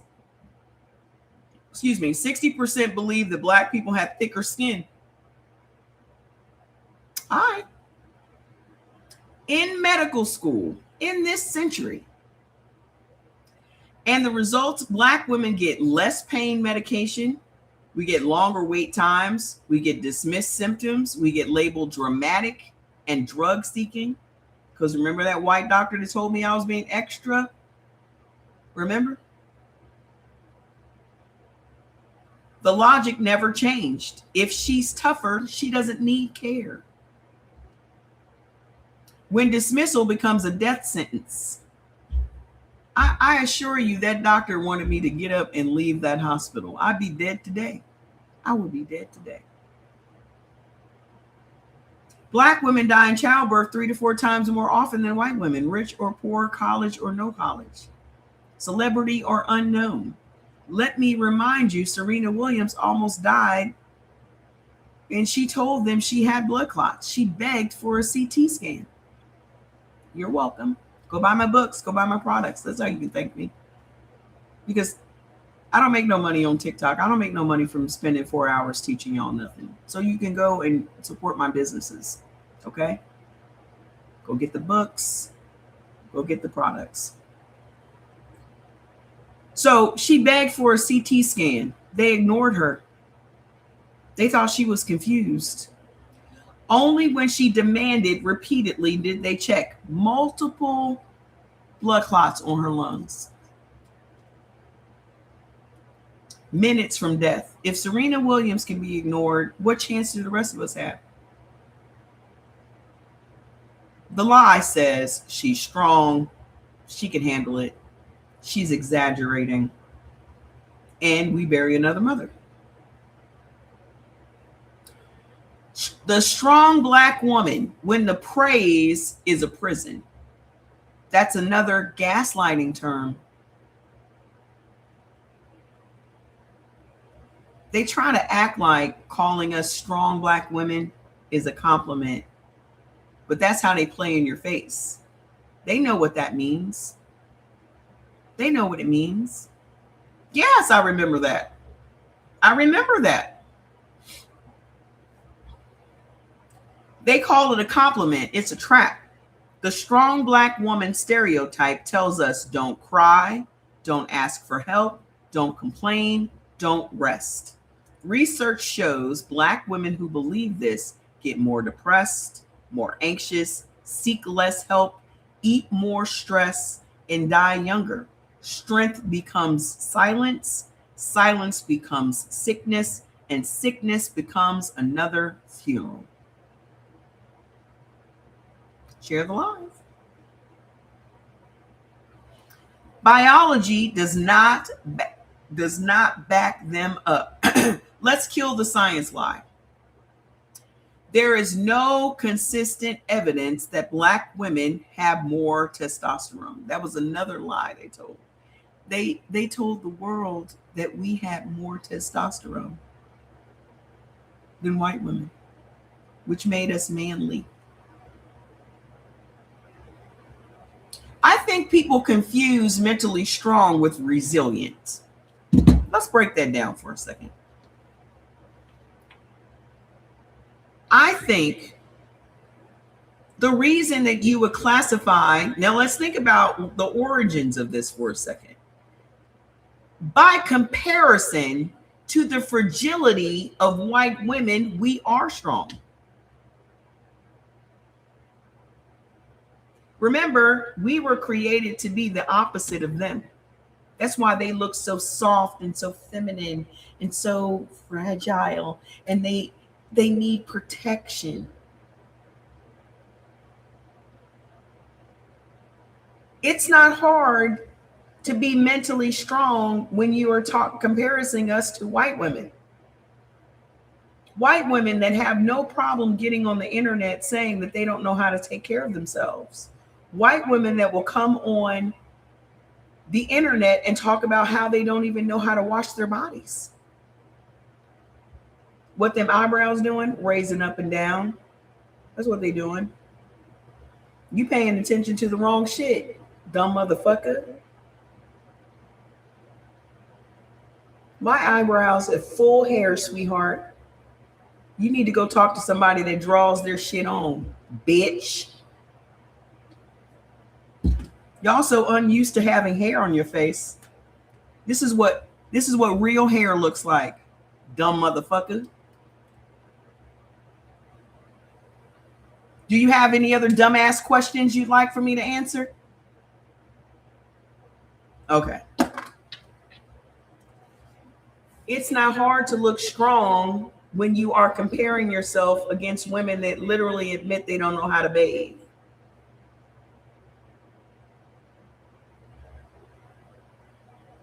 How much strength does that take?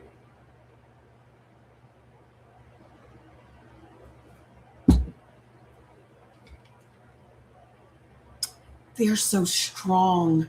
Black women are so strong. Because we know how to use a goddamn washcloth effectively.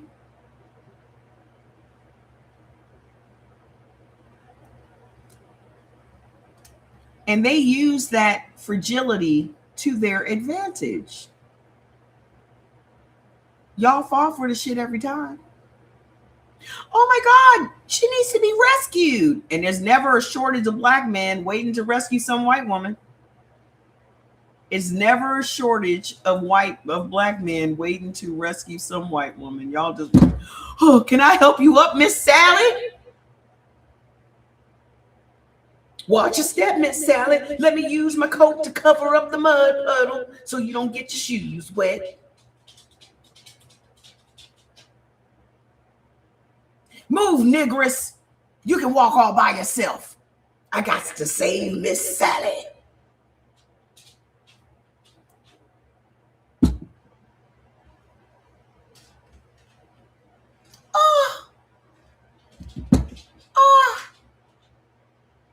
Woe is me. Some of y'all need to go watch Undercover Brother again. Y'all need a motherfucking refresher course.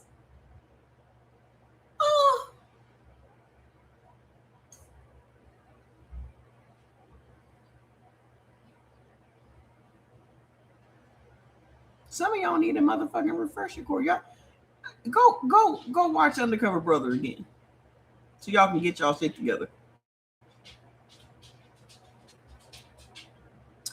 There is no consistent evidence that proves that black women have more testosterone. Hormone levels vary more between sisters than between races. Caster Semenya got banned not because she cheated, but because she ran too well in a black body. Very ladylike language. It is. This is what woman-like language looks like. Don't come over here with that you cuss too much shit. Fuck you.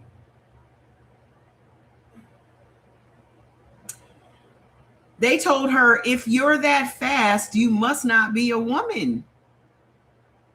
That's not fairness. That's policing femininity. So because all the other white women couldn't run as fast as she did, she must be a man. I have a problem with potassium and I am a cancer patient. What is your problem with potassium, Miss Barbara? What is your problem with it? Tell me what issues you have. I will tell you, is your potassium too high or is it too low?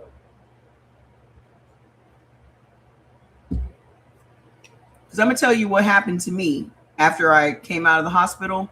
I had started eating potassium rich foods, and then I started feeling unwell. And I couldn't understand why I was feeling unwell if I'm doing what I'm supposed to be doing. So I had to fall down a research rabbit hole and figured out I had too much potassium in my system. And that's why I was feeling bad.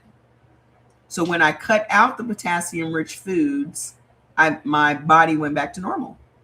Yours is too low, then you need to eat potassium rich foods.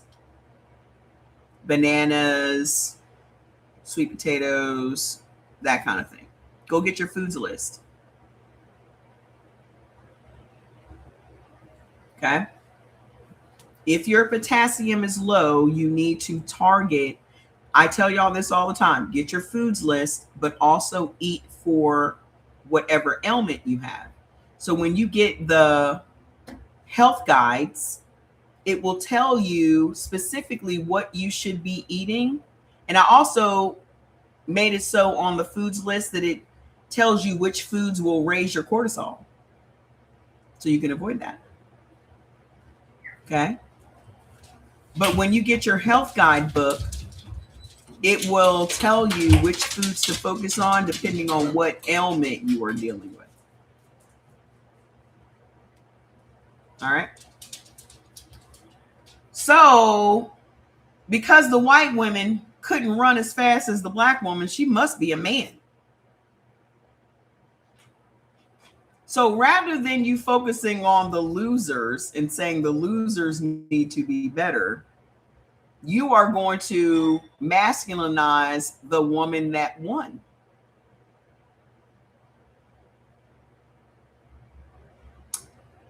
The real difference is stress, not testosterone. Here's the part they don't like to talk about. Black women aren't more masculine. We are weathered. Dr. Arlene Geronimus proved it. Chronic racism ages Black women faster. On my page, just go to my page. To get to my page, you just click my name right here at the top. When the white box pops up, hit that. Okay? That'll take you off the live into my page and then click the link on there.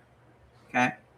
So by 45, half of us have bodies biologically older than our years.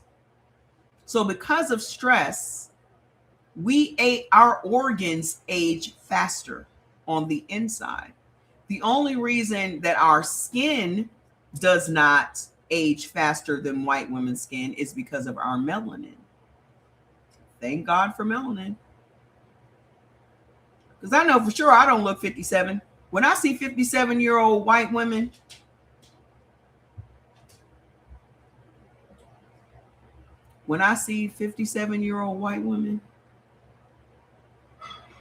holy shit. They just look like they have been ridden hard and put away wet. So, high blood pressure, high cortisol, high inflammation, early menopause, heart disease. Stress changes hormones. Stress changes fat distribution. Stress changes hair growth. Okay, somebody asked me about hair yesterday, and I told you stress. Okay. Then they point at the damage they caused and say, see, masculine. All them white bitches up in your business asking you how your hair changed over the weekend. Oh my God, Khadija. Because you know they can't never say your name right. Oh my God, Khadija. Your hair was so short on Friday. How is it so long today?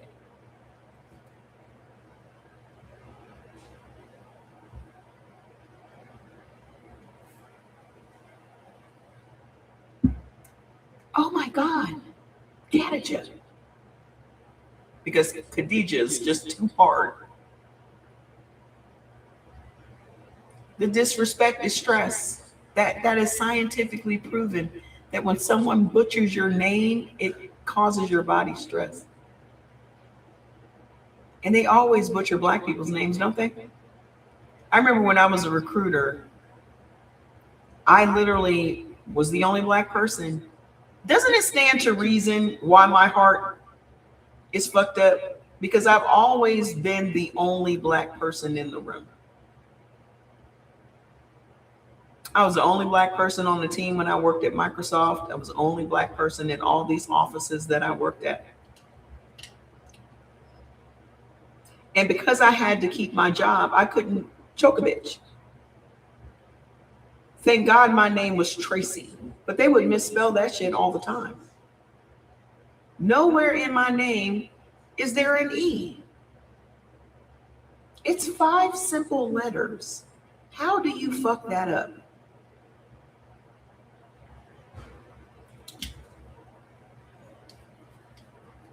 But they would every time. You, as being the only black person that has a kid that you need to feed, you're going to eat a lot of bullshit. Aren't you? Aren't you? Then I got to the point that I didn't give a fuck anymore because I realized I can make money without dealing with these motherfuckers. You always put a K in your name? Yes, because that's how they spell their name. That's how they spell it with a K. They spell Erica with a K. The minute I realized I could make as much money without them, I stopped fucking with them. When I made that recruitment firm $1 million in the first 6 months I joined the firm, and they took me out to dinner to celebrate, they didn't give me a check. They didn't give me part of the proceeds.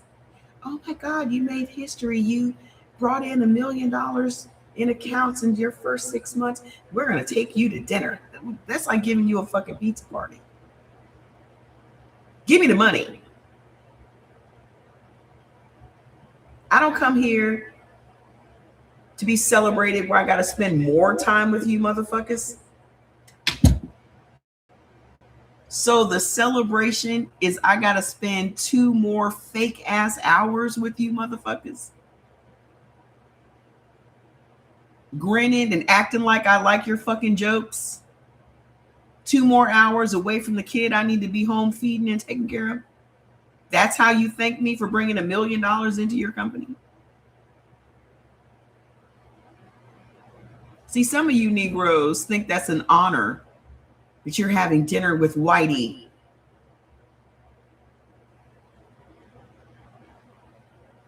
They always want you to do something on your off hours. Hey, do you want to come to happy hour with us? What the fuck is happy about another hour I got to spend with you motherfuckers?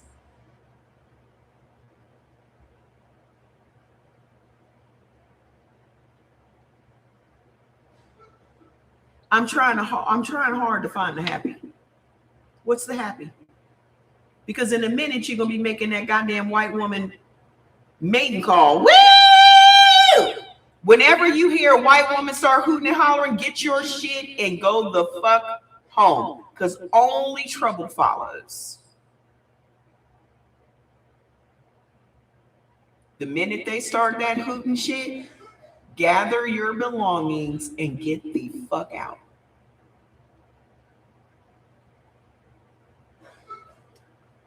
I'm having a good time. Next thing you know, here come the police. And it's usually your black ass locked the fuck up.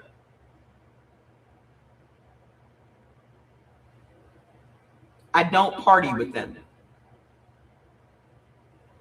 Because the minute the police show up, I'm the only black face in the fucking place. They gonna zzz right for me.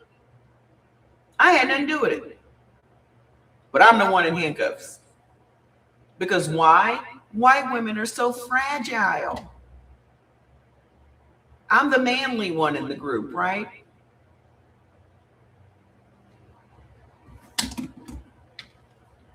And y'all be out here defending them bitches. Oh, that's my friend. And she's not your friend, bitch. She's not your friend. Y'all just be out here hanging with them, making them your best friends, taking them around your family and shit.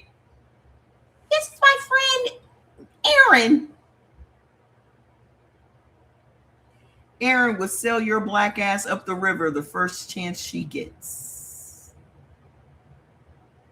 Every goddamn time.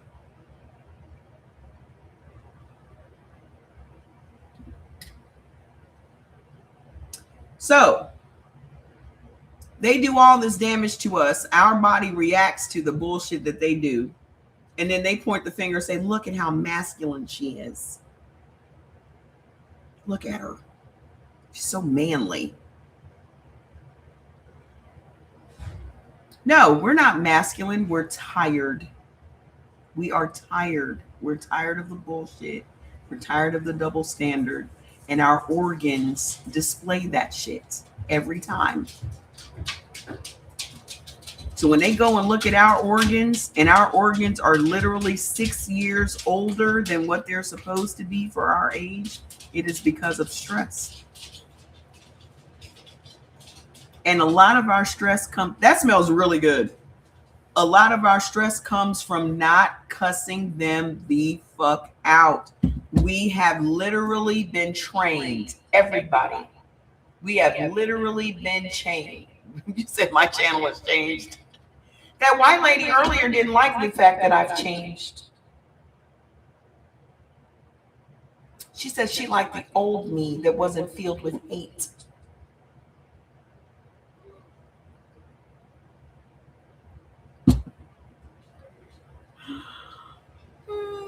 Code switching. Yes, our asses are bilingual, goddammit. We can speak white. We can speak black. We can speak AAVE. We can speak Ebonics. We are fucking bilingual, bitch. We can speak Creole, Gullah.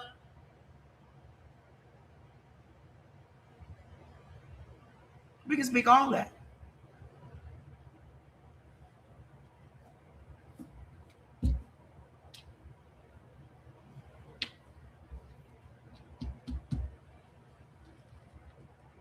Why this lie is profitable?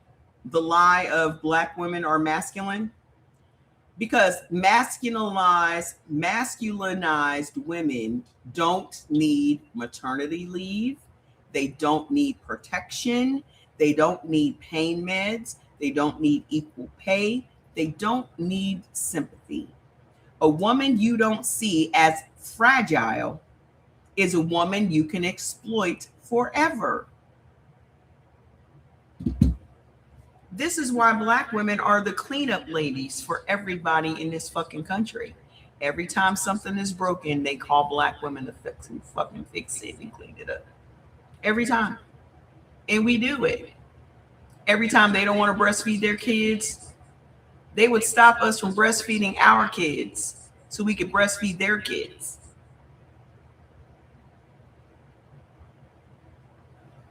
The one word I have for white women is lazy. Lazy as fuck. Fight me on it. Fight me on it. Fight me on it.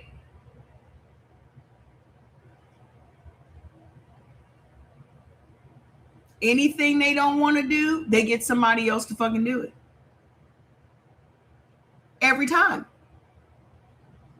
They don't want to clean up, they get a black person to do it. They don't want to feed their own kids, they get a black person to do it. They don't want to raise their kids, they get a black person to do it. Do you notice when white kids started becoming disrespectful? When black people stopped raising them.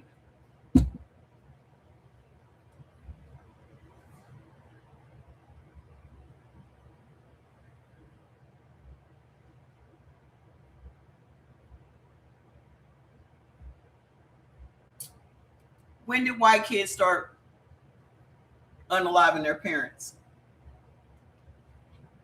When did white kids start going, fuck you, mom, this is my room, I want privacy?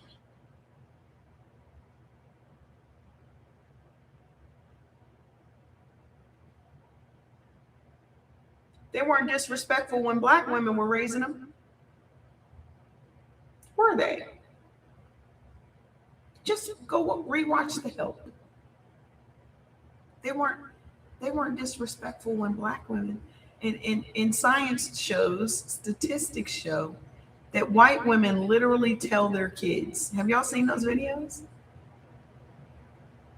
White women tell their kids if they are ever lost that they need to look for a black woman because she will be sure to get them home. I'll let y'all marinate on that for a second.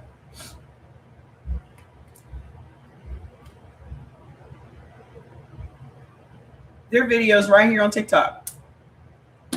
Right here on TikTok. Right here on TikTok. Hold on. I'll prove it to you. So I used to go to high school with a huge green rucksack.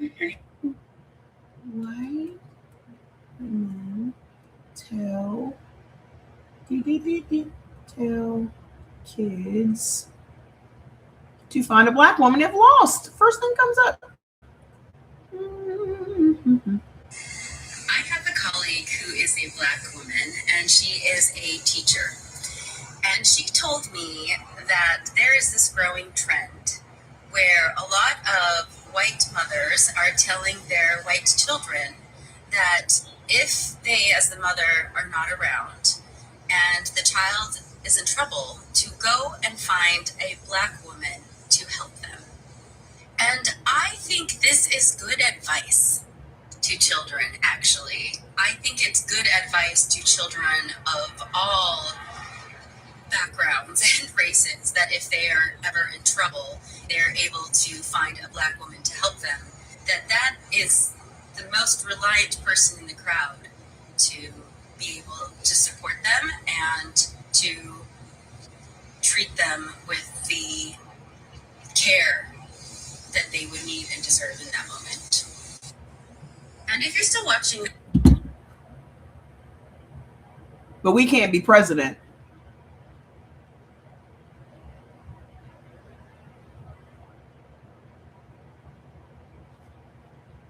We're good enough to rescue your kids if they're being kidnapped by one of your people.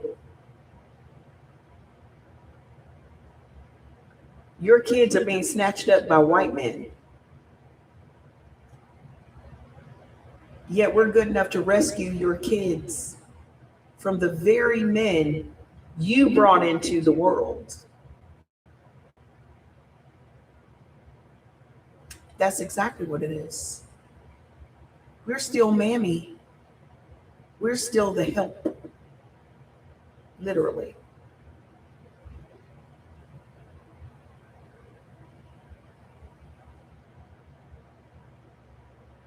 Again, we are everyone's fucking savior until you're looking for a savior.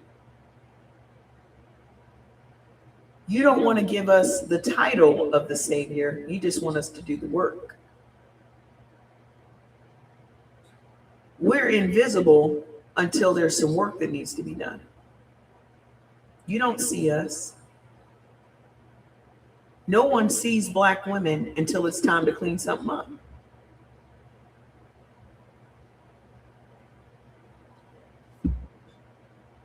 That's why they want us out in the street doing all this protesting. That's why they're sitting around like, where are the white people? Where are the black people? Where are the blacks? Where are the blacks? How come the blacks aren't out here? Because the blacks have gotten you this far. Black women have gotten you this far. And for all the work we have done and all the work we continue to do, you spit on us and you disrespect us and you don't listen to us, even though we give you sound advice every time. You go and you vote against your own interest. And then what did they do to Kamala Harris after the election? They're looking at her to go and do what? They were literally, well, where's Kamala Harris? You didn't vote for her. How many times have you got spit on?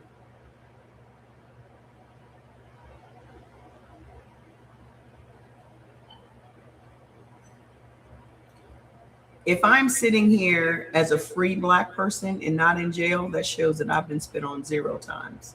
Because I'm going to tell you right now, a motherfucker spit on me, I'm willing to go to prison for murder. If you ready to lose your life, form them baloney lips to spit on me. I will fuck your whole world up.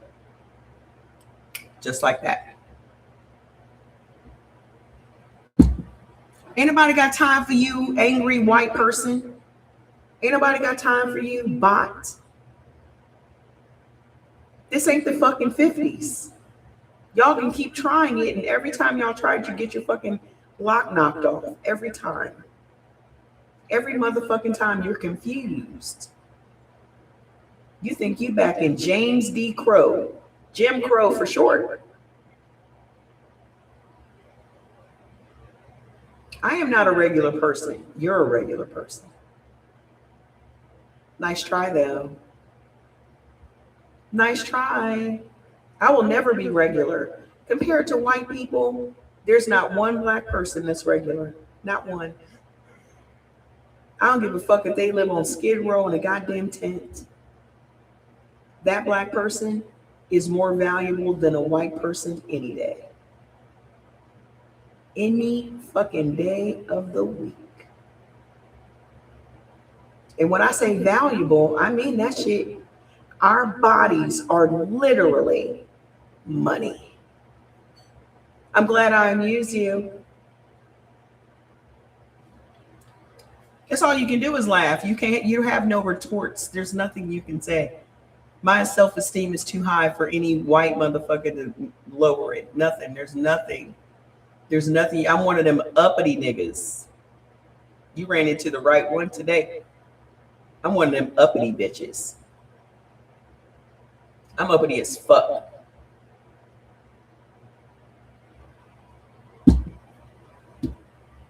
A white man or woman could never, not never, bloop, bloop, bloop, bloop, bloop. Uppity with a capital U. Capital U.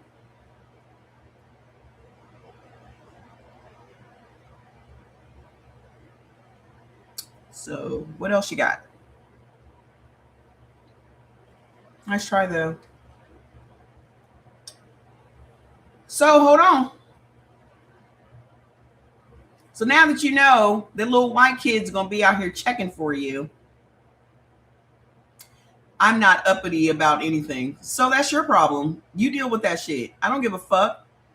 And here's the thing that you as a white person need to recognize. You have no reason to be uppity. There's nothing about you that warrants you being uppity. You bring nothing to the table. Nothing. Not one fucking thing can I think of that white people bring to the fucking table. Nothing. You are nothing. You've never been anything. And anything that you have today, you stole from everyone else. You don't invent nothing. You don't create nothing. You just steal, steal, steal. So you have no reason to be prideful. You have no reason to be uppity. You have no reason to think highly of yourself because you don't do anything. You've never done anything. You sailed in a boat, got lost, landed here, and said, ooh.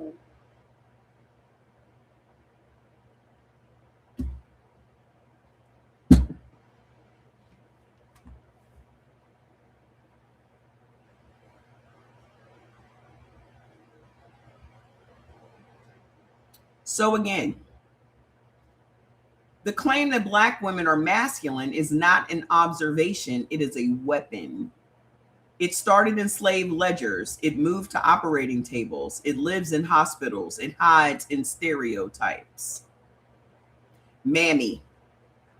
Just gave you an example of a mammy. They're literally we're training our kids to watch out for police. They're training their kids if they get abducted to find a Black woman.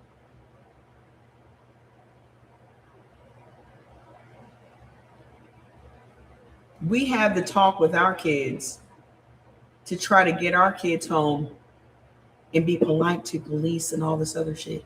And they're literally telling their kids to look for us.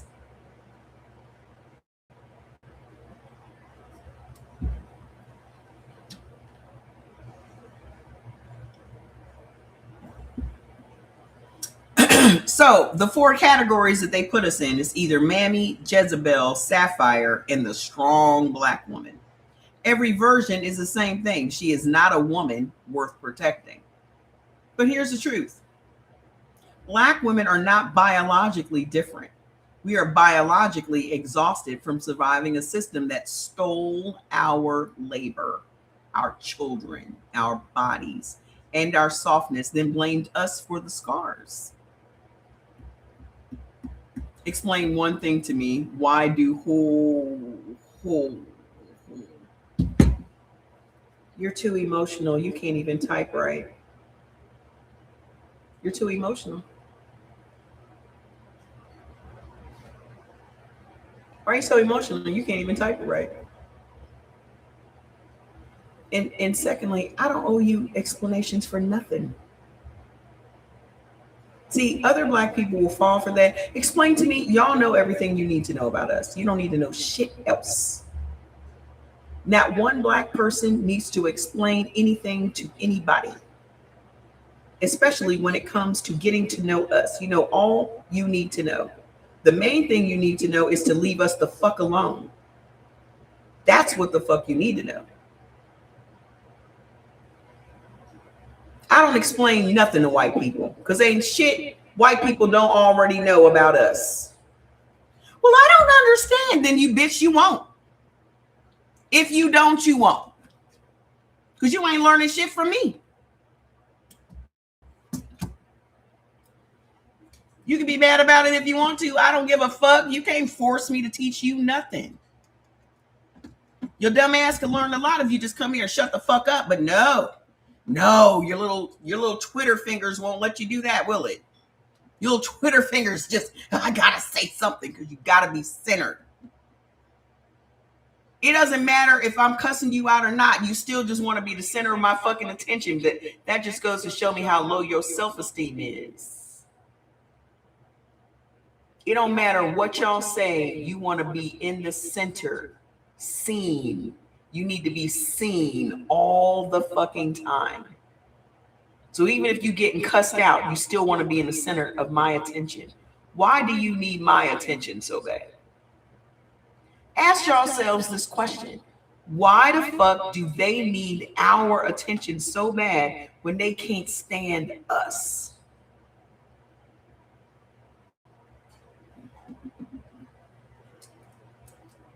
See? Anybody got time for that? Nobody.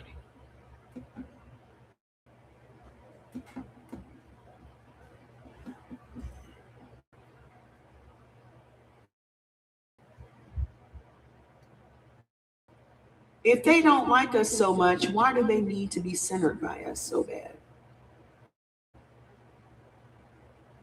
Why do they need our? Hey, don't notice. Listen, let's be observant here. They need our validation more than we need theirs. Exactly, Jazzy.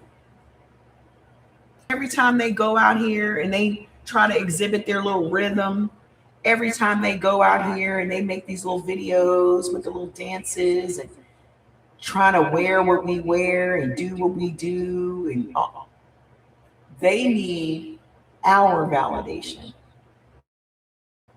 And y'all give it to them all the fucking time like fucking idiots. I hate that shit. Oh, you're invited to the cookout. That's your number one way to fucking validate a white person. Y'all just be throwing out goddamn cookout invitations to all these motherfuckers.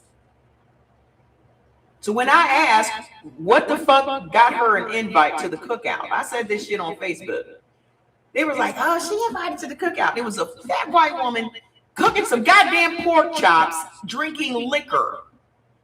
Are you jealous of white people? Name one. You asked me this the other day, and I asked you to please list one thing I would be jealous of a white woman for. Jealous, please list it. I'll wait. Just list it. List anything that black people would be jealous of white people for.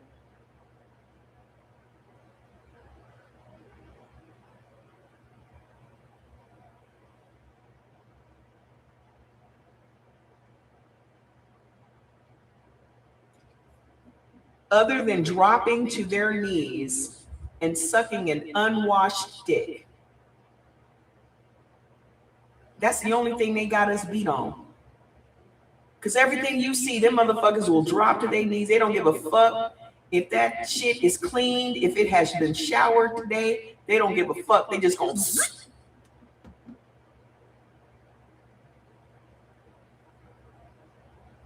That head just dropping out of frame, ain't it? Every time.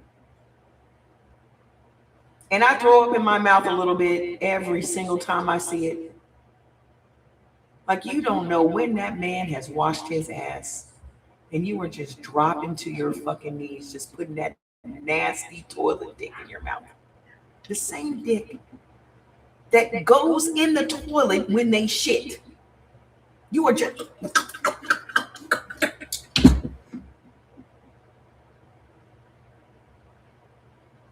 gobbling it up. That's why they love you. You don't even require them to wash their balls. That's why they love you. That's why they're willing to throw their whole life away. Black men have not realized yet that white women are the death of them. Literally, the death of them. The death of your career, the death of your reputation, the death of your respect, the death of your image, the death of your family connections. All of that shit is the death of black men. And then on top of that, your literal death.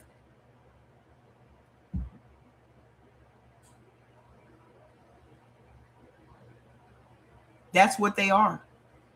Historically, that's what they have been to us. And then you willingly go and marry them and have kids with them. And all they've ever represented to us was death.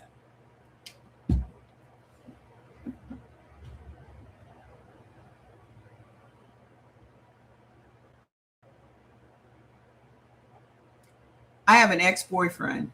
I hope he's watching right now. I hope he's watching. I mentioned him yesterday. We dated when I was 25. We dated for 5 years, long distance relationship, right? He went and married a white woman.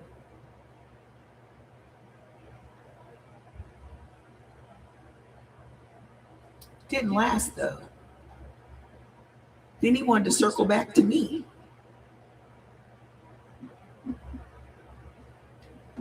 I'm sorry. What?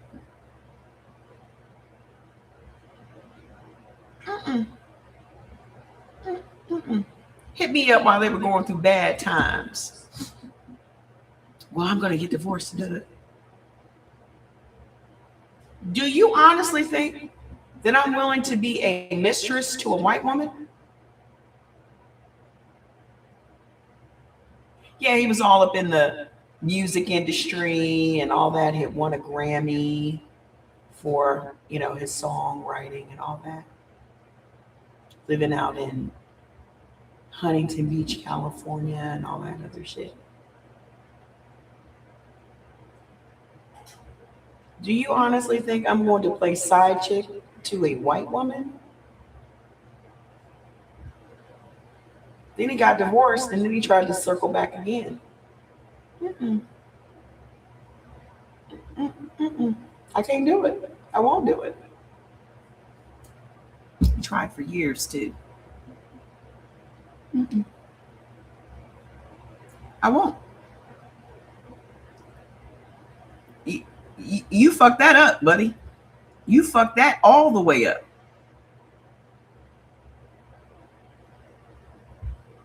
You can take me off that list altogether. You can take me off that list of potentials.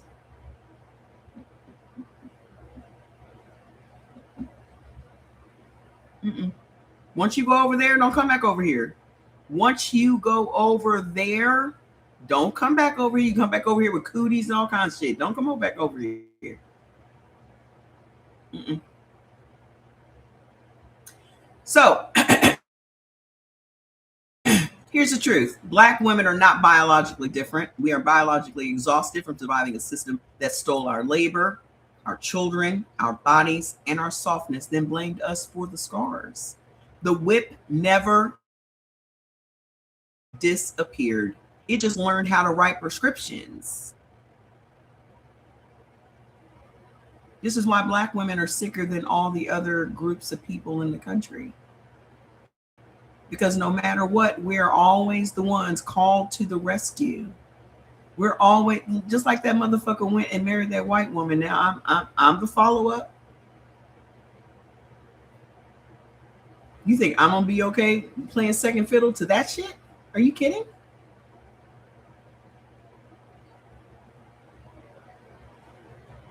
Won't be me. Why Black femininity had to be erased. How womanhood was stolen to make slavery, rape, and extraction legal. Here's the part of the story America never tells. Black femininity didn't disappear by accident. It was systemically erased because true Black womanhood would have made the entire system illegal. You cannot enslave women you recognize as women.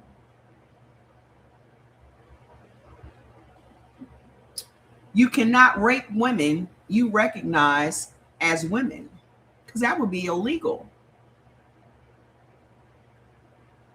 Go get your chill, go get your books. The Hidden Cost of Being Black in America on my link.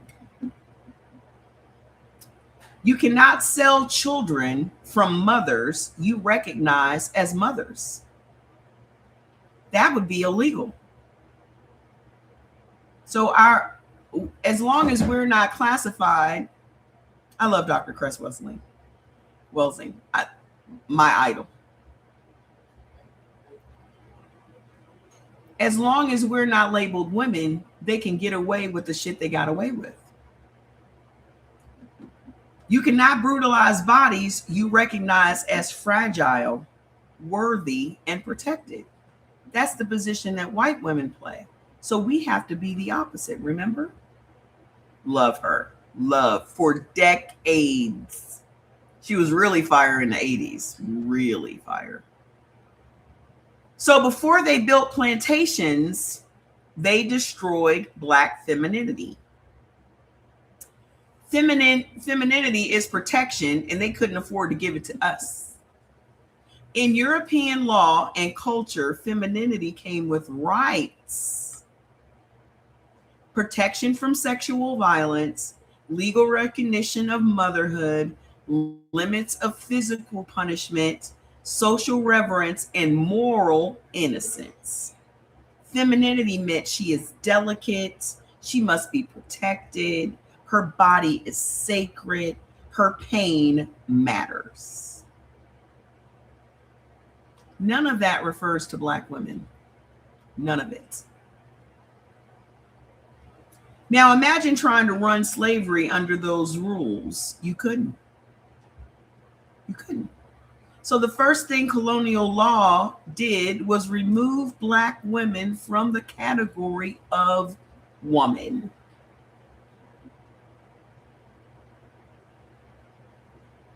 Not inferior woman, not different woman, not woman at all. The original crime, removing Black women from woman.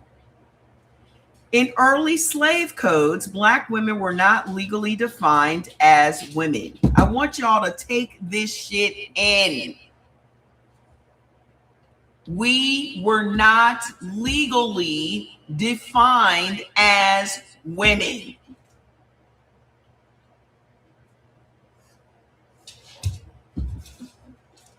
Are you drunk? Y'all see Fats come around that corner and hit that sofa?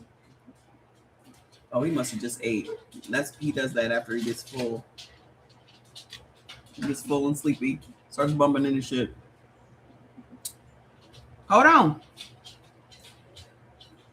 We were defined as female slaves, breeding stock, property capable of increase. Notice what's missing? No word for mother, no word for daughter, no word for woman. Exactly. They were in them slave quarters every day. Every day. They said we were closer to animals because we didn't feel pain. They could be as rough with us as they wanted to be. So that's the stereotype. That stereotype still lives. That stereotype still lives today. And this is why white men are fetishize black women to this day.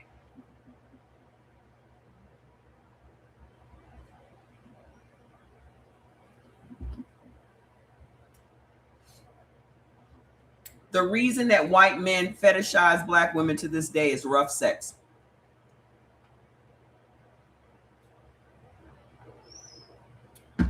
They love your dark skin. They love your nappy hair. They love rough sex.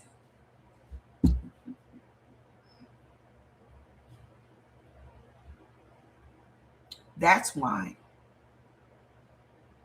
Because in their minds, white women are gentle and fragile, and they can't do to them what they can do with us. So it's not that they love black women and now they love violence.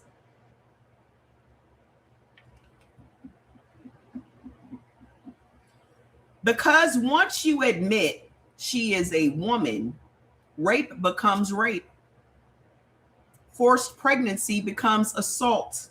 Child separation becomes kidnapping. So they invented a new category, not a woman, not an animal, not a human, something in between. That's where black women were placed. What are you looking for, Jordan? Facts. He might be in the closet. Oh. The 3 lies that replaced femininity. Rough how when our men are more blessed down there. There is a difference between reality and stereotypes. The reason that black men love white women is because they're just nasty and easy, and they don't require anything from them. They don't hold them accountable because white people don't view accountability. White people don't hold people accountable because they don't hold themselves accountable. This is why black men love white women, because he can do anything to her and she's going to be okay with it.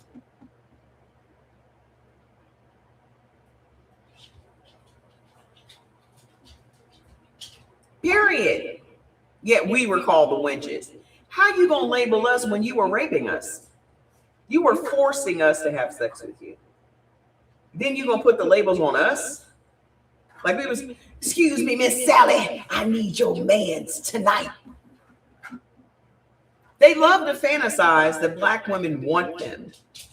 You literally forced yourselves on us and then blamed us for your desire of us. Y'all have to understand how crazy this is, right? Y'all have to recognize how crazy this is, right? And on top of that, they made laws to back it up. Let me finish reading.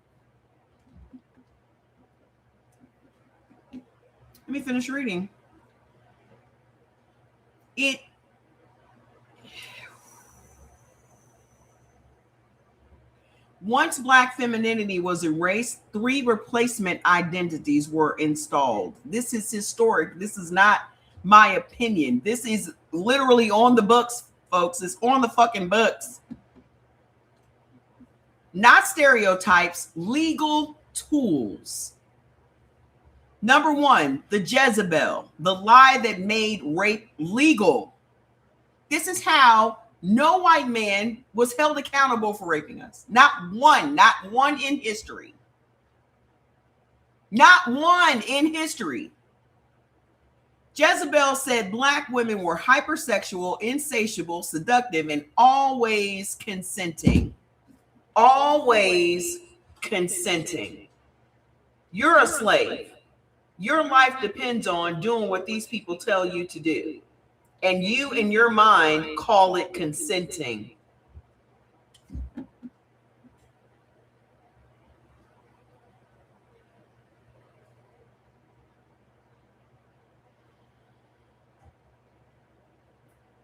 Let's look at present day law. Present day law says you cannot even have a relationship when there is a when there is a power dynamic involved. You cannot do it. What the fuck is the ultimate power dynamic if you are the master and this is the slave?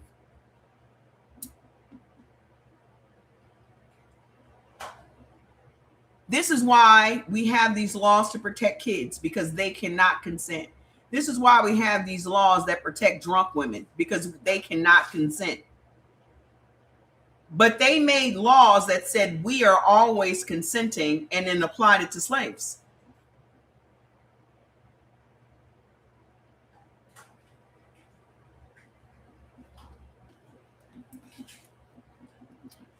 This did one thing very efficiently. It erased the possibility of rape. If she wanted it, then the master wasn't a rapist.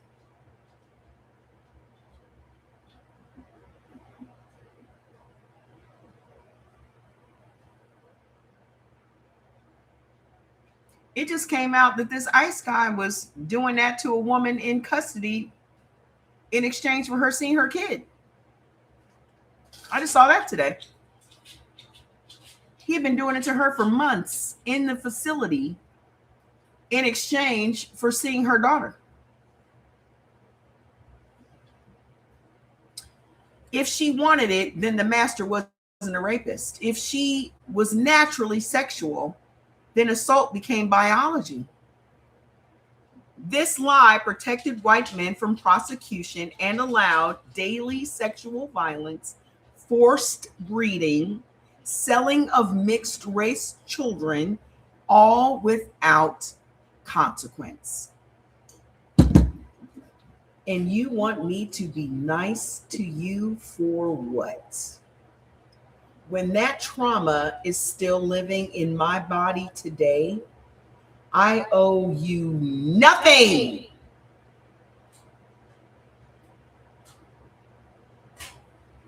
When that trauma has damaged my nervous system almost to the point of disrepair, I owe you nothing.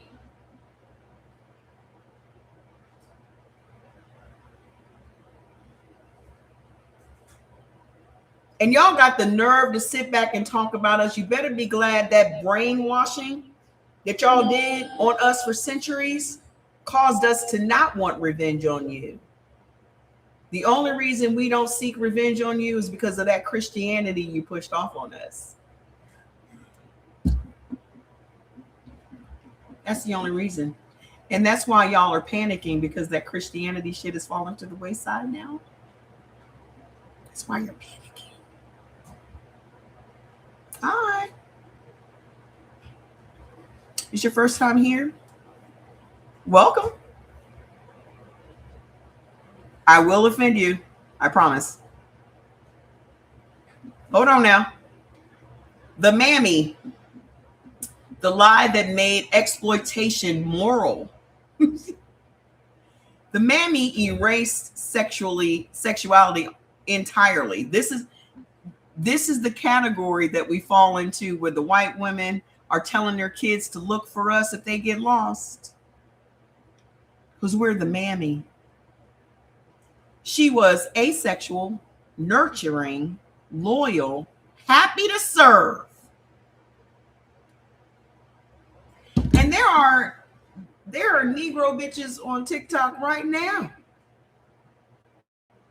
that thought that was an honor, that these white kids were looking for us if they got lost. First of all, why your kids lost? What the fuck? Why the fuck you ain't got your kids on a leash?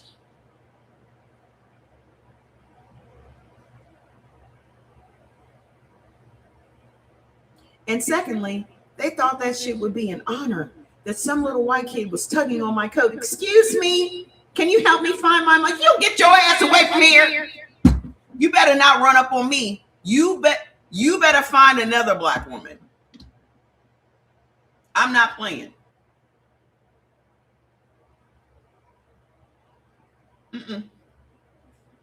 I am not going to stop what I'm doing to help this little white kid find his mom. She should have been more fucking responsible. Nope. You ain't accusing me of shit.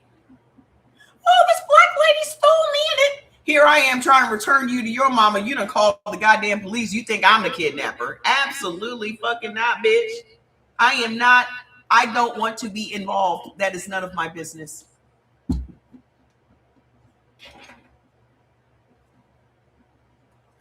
Nope. I see a little lost white kid, I am crossing the street.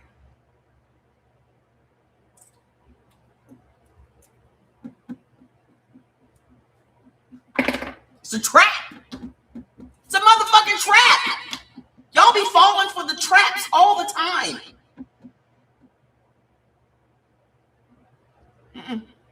Leave me out of it. Don't see a little lost kid over here. So if the white woman is lost, who is she looking for? A black man. Because there ain't nothing to keep that kid from going, she took me. What?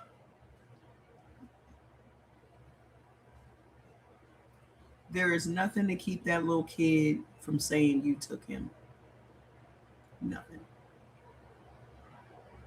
That little kid don't owe you nothing.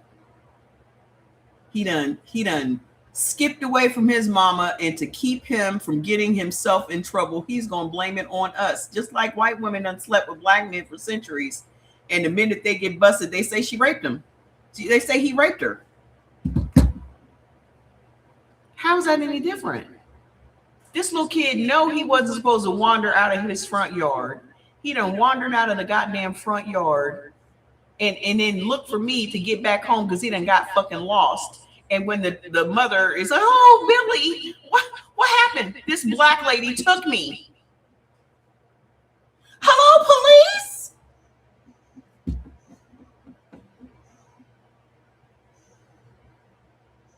He is going to cover his ass just like his mama has covered her ass for centuries. It's in their DNA. It is in their DNA to lie on black people. And you want to help them?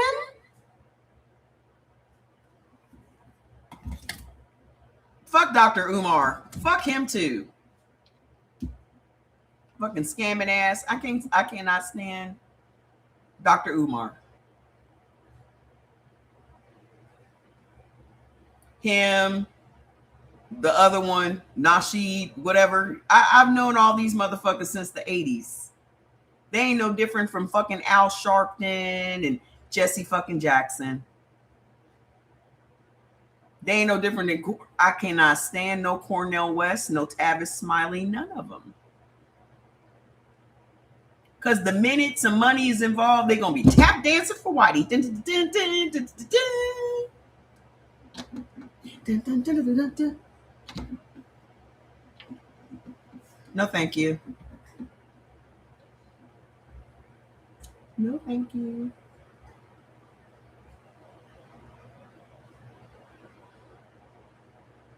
I don't need no show with nobody. I ain't been one woman show. I don't need nobody's help.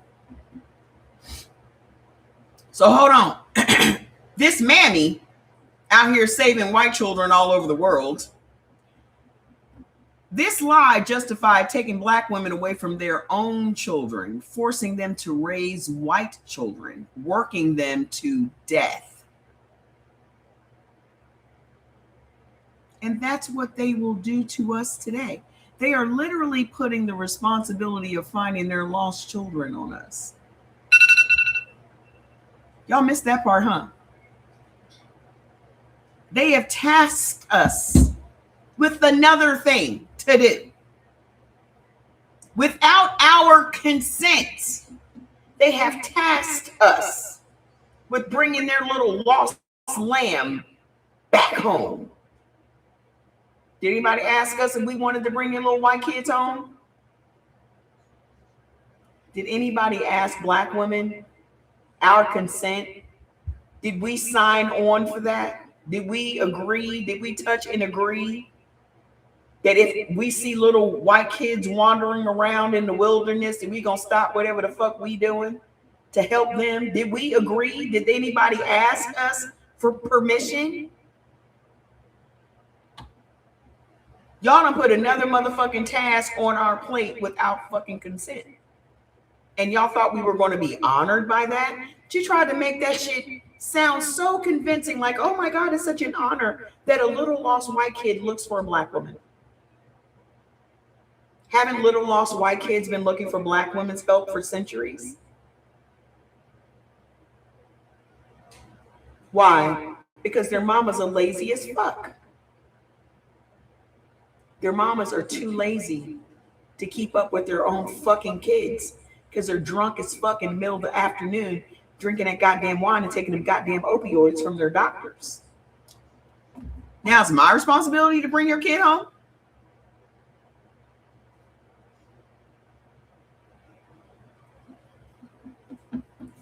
Where were you when the child was lost? What were you doing?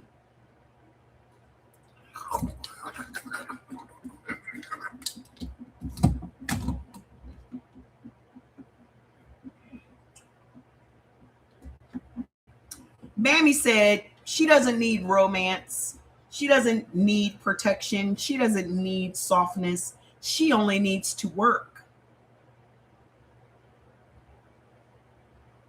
Sapphire, the lie that made punishment deserved. Sapphire made black women loud, angry, dominant, masculine, threatening. The lie justified beatings, whippings, shackles, and public humiliation. Because now punishment wasn't cruelty, it was discipline. That's me. If I get whipped, I'm going to earn it. You ain't just going to be whipping me for fun. I want to get whipped for a reason. I'm going to give you a reason to beat me up.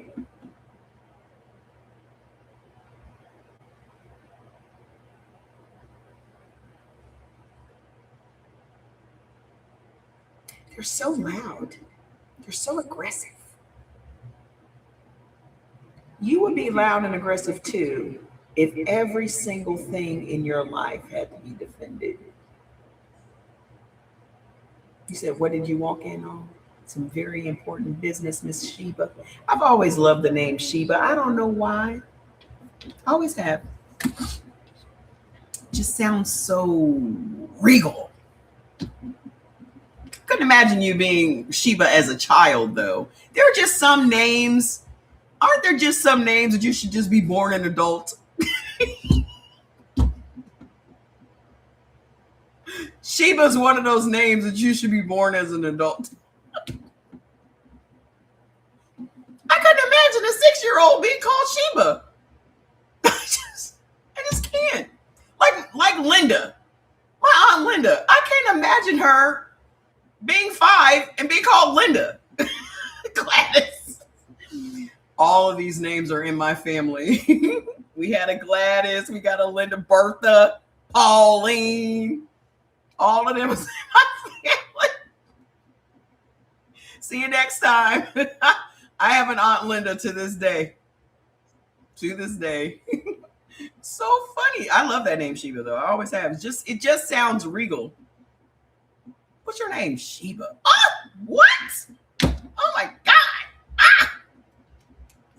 Well, welcome, because I've never seen that name on my list before. We are talking about the masculinization of Black women. How it was not an accident. Earlene. Oh my gosh. I don't have an Earlene in my family. I got a Bobby Jean though. And she had a gold tooth, and I thought she was rich. I thought when Aunt Bobby Jean came by, I was like, oh my God, that rich auntie is here. She got gold teeth. Then I had an Aunt Joyce who every time I saw her reminded me of Diana Ross. You couldn't tell me that this woman wasn't Diana Ross. You could not tell me. Oh, every time I saw her, I was just like, oh, Diana. She was just chocolate and beautiful. Oh my God. She was as black as this sweater. My Aunt Pauline was her mother, and she was as black as this sweater. And I just thought they were both so fucking gorgeous. I'm going to have to whip out these photo albums. I'm waiting for my aunt. I need to remind her tomorrow to bring out all of these indigenous Black photo albums we have of our indigenous Black family. Fats, if you don't get your ass away from me, I promise you it's going to be a problem. Get away from me.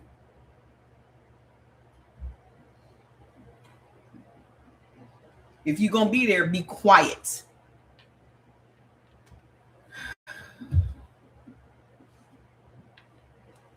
Come here.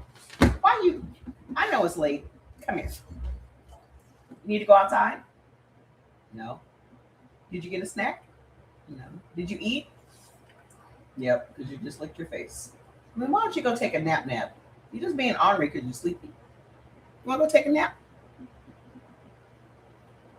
Wow. That's all you want, some attention. You want some attention from mommy. Okay, I got to finish work. I'm wrapping it up, I promise. When he starts, I got to wrap it up. Clock is ticking. Fats has spoken. So hold on, let me wrap this up. Femininity was too dangerous to allow. Black femininity was too dangerous to allow. You know why? Because when they discovered us, we were nothing like what they made us into today. Thank you. I've had Fat since he was this big. Watch this. Femininity was too dangerous to allow. Here's the truth most people miss. What do you think about white women asking to be part of the Black Panther Party? Performative.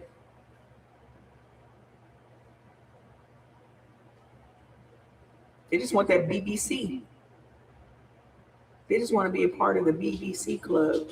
They just want to be a part of the BBC committee. You mean to tell me there's a group of Black men? Sign me up. That's it, Miss Sheba. That's all. Also, y'all seem to forget that these bitches were surveillance. Any white woman that is signing up to try to be a part of the Black Panther Party and movement is just there to snitch. That's why when they were asking Malcolm X, what can we do? He was just like, be you, just go on over there. We don't need your help. Well, I'm an ally. No. Just go on. Because again, wherever we are gathered, there they are in the midst of us. So anytime they see Black people organizing, they want to be a part of it. I get so tired of y'all missing y'all miss the program every time. Black people have to stop being so egocentric. See, we have been brainwashed to believe that a pat on the back of the head from Whitey is all we need. As if a pat on the back of the head from Whitey pays your bills. Y'all literally see them wanting to be a part of something we're doing as a fucking validation. You really think that they want to be a part of what we're doing out of the goodness of their heart or the spirit of being included? They are there to fucking take notes and to snitch. Y'all fall for it every time. Oh, I'm gonna invite you to the cookout for what? So she can steal your fucking recipes and open up a goddamn restaurant the next day? Because that's what the fuck she gonna do. You better not leave your man around her, because she gonna leave with him too. She gonna be in the bathroom while you out there making the potato salad. Has anyone seen Becky? Has anyone seen my man? My man.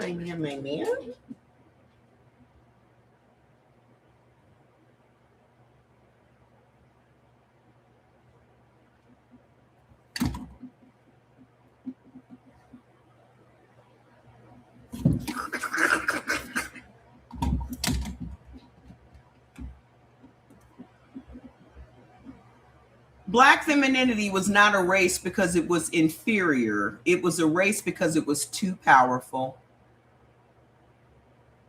Look at how, let me just bring to your attention, look at how Black women look living soft lives. Have you ever seen anything as beautiful as a Black woman living a soft life?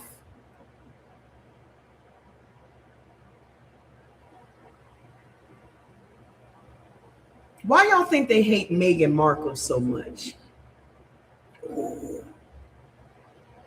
Oh, this Black princess. They hate her so bad. For her living that soft life, for her La Crusette cookware and shit. Why y'all think they hated Michelle Obama so bad? Just looking good, educated, just got these two perfect girls. Just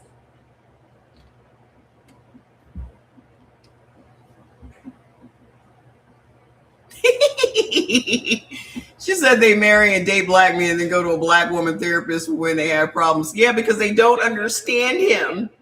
I don't understand why Tyrone is doing this to me.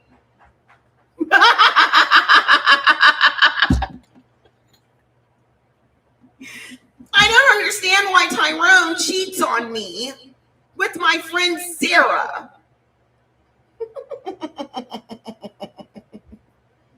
I don't understand why Tyrone wants me to wake up every morning and gobble his knob. Because, bitch, that's how you got him. You got to keep doing what you did in the beginning to keep him. I know them knees hurt.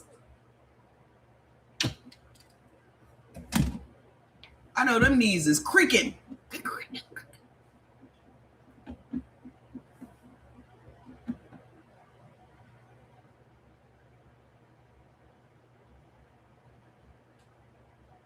Knees sound like door hinges.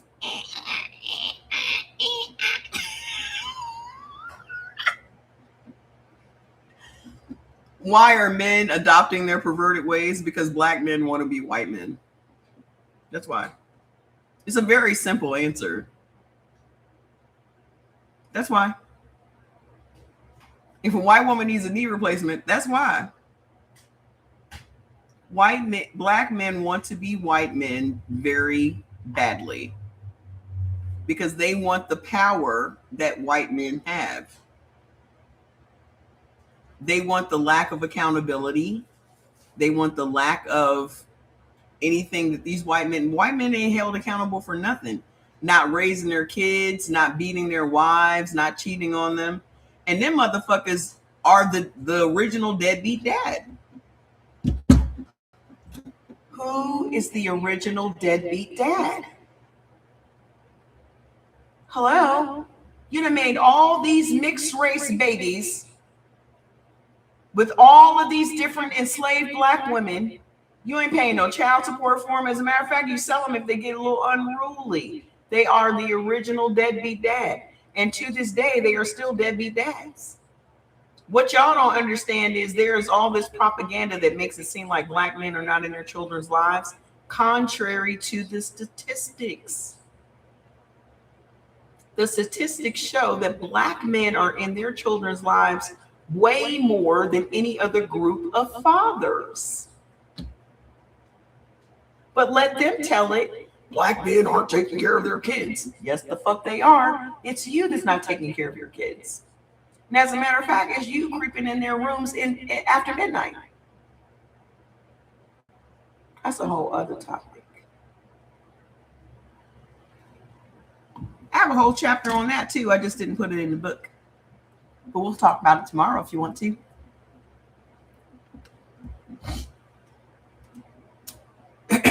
Listen to this.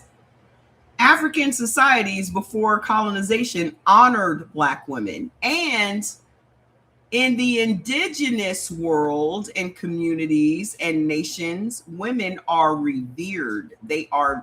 These were all matriarchal societies. Because I asked that question. We'll talk about it tomorrow. So, in these societies, women were life givers, spiritual leaders, property holders, matriarchs, queens. Black femininity carried sexual autonomy, maternal authority, economic influence, and spiritual status. That terrified the plantation economy. You couldn't control us unless you completely broke us and then built us up as something else. That's why when that guy I was dating told me he needed to break me down and build me up, I immediately fired him on the spot. Who the fuck are you talking to, first of all? My self-esteem is not low enough for a man to break me.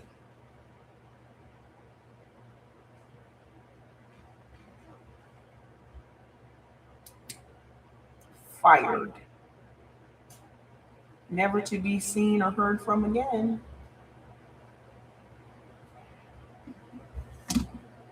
My self-esteem ain't low enough to be broken by no man. If life hasn't broken me down, a man is not capable of doing it.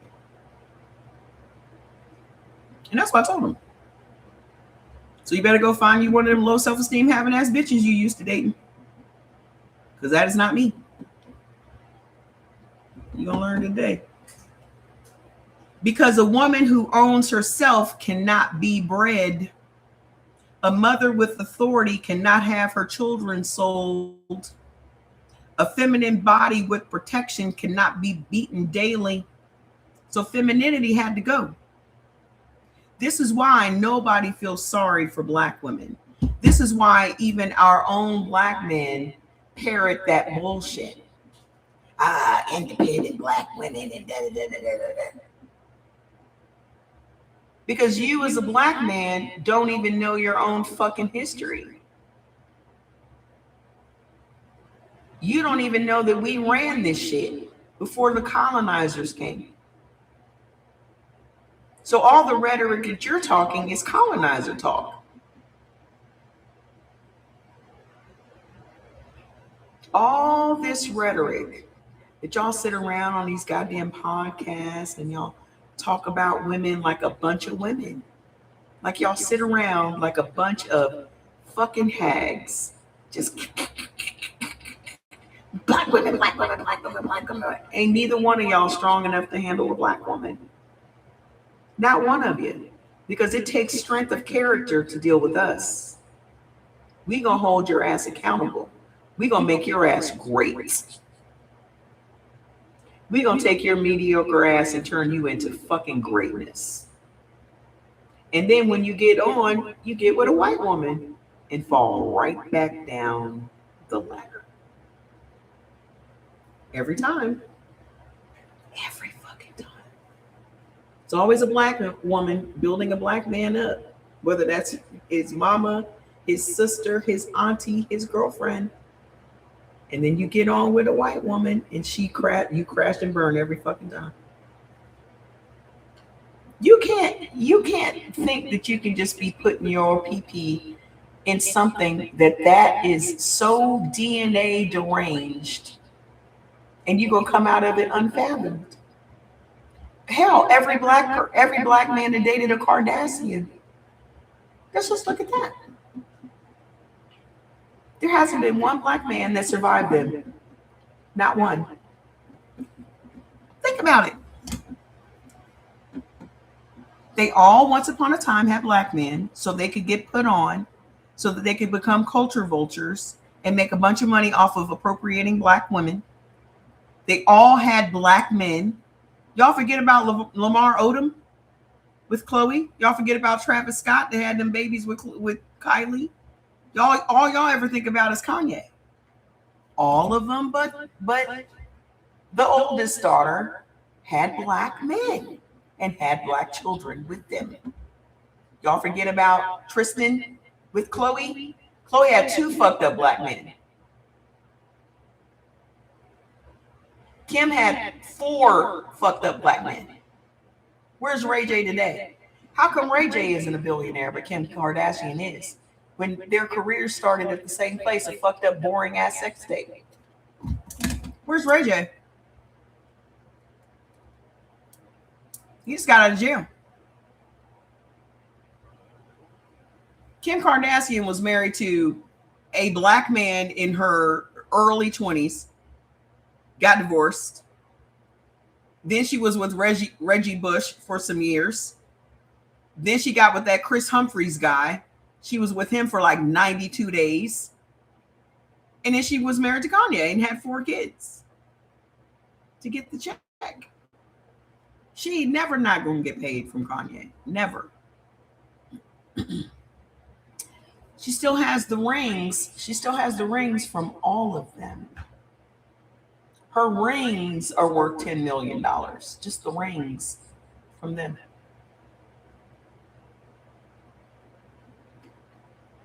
He better be selling something. He better be selling something. Now, she's a billionaire and he's asking his sister for money.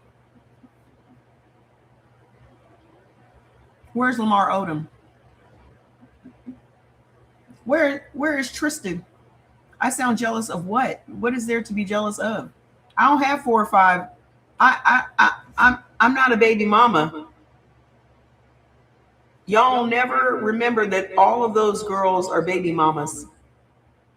See, they're not baby mamas unless they're black. All of those women have children by black men. But y'all don't classify them as baby mamas. Why not?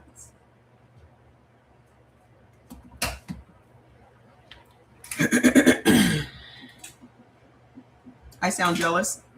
That's fine. I don't care. Why would I care what a nameless, faceless bot thinks? Why would I care?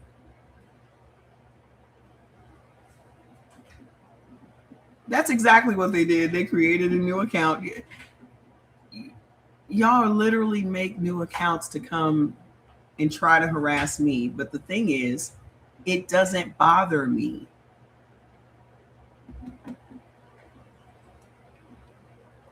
And again, I will reiterate, there is not one white thing, one white woman that a black woman covets anything from.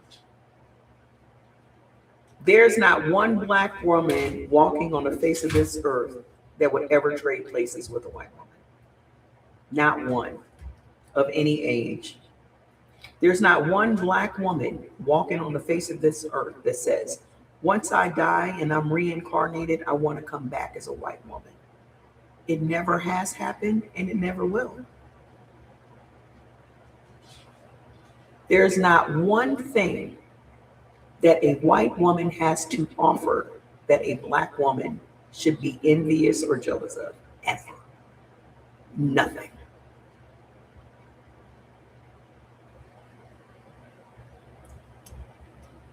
Not even Candace Owens. Candace Owens, I promise you, is happy for her melanated skin.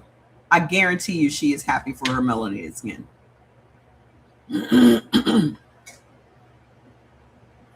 I don't care. Stacey Dash, I don't care. I promise you. I promise you. So, medicine finished the job. Once law erased black femininity, medicine sealed it. Doctors declared black women less sensitive to pain, more muscular, less emotional, biologically stronger, closer to men. Doctors put that in medical journals. That's what they told the world. I can already tell that this person coming in here is going to be on some bullshit. That's fine.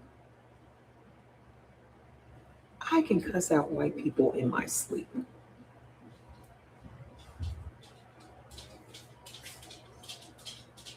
When you compare black women to white women, black women are always going to appear stronger. Because white women are notoriously weak. That's not even comparing apples to oranges. It is literally comparing eggs to a tennis ball. If you throw an egg against the wall, what's going to happen? If you throw a tennis ball against the wall, what's going to happen?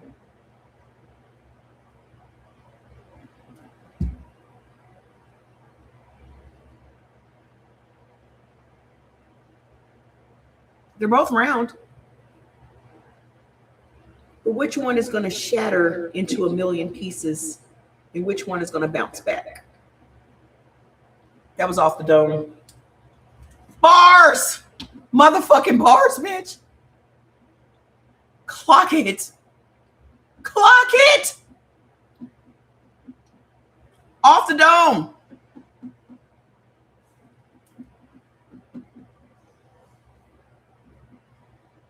That's exactly how I see them. Just fragile eggs. And everything in the country has been built around their fragility. This is why we have terms like walking on eggshells. This is why they think we are so much tougher than they are, because they'll start crying at the drop of a dime, knowing that their little white tears is going to get them whatever they want. They learn this shit through slavery. It's all in the new book. Every little manipulative move they have was taught. All the way down to the surveillance, all the way down to the gaslighting, all the way down to the, not me, I wasn't a slave owner. I didn't own slaves. All of that was programmed into them. So when they come here and they say that crazy shit, it's literally in their DNA. They cannot help themselves. The name of the book is The Hidden Cost of Being Black in America. Click the link on my bio and download it. This book explains why Black people are sick. Because at the roots of our illnesses, what causes the illnesses in our body is the allostatic load that we carry from centuries of oppression. The number one thing that triggers illness in our body is stress. That stress, the number one thing from that stress is racism. So us being taught how to take the high road and to turn the other cheek and not to stoop to their level and all this, that, and the other is what puts wear and tear on our organs. So we have been programmed to never go up against Whitey. And all of that internalizing of the frustration and the need to fight back and all these things, and we don't, is what eats us up on the inside. Not only does it eat us up on the inside, but it literally accelerates the aging of our organs. Everything that I'm telling y'all is science. Everything that I'm telling y'all has been out there for decades, and no one ever told us this. Nobody, not your doctor, not your nurse, not nobody.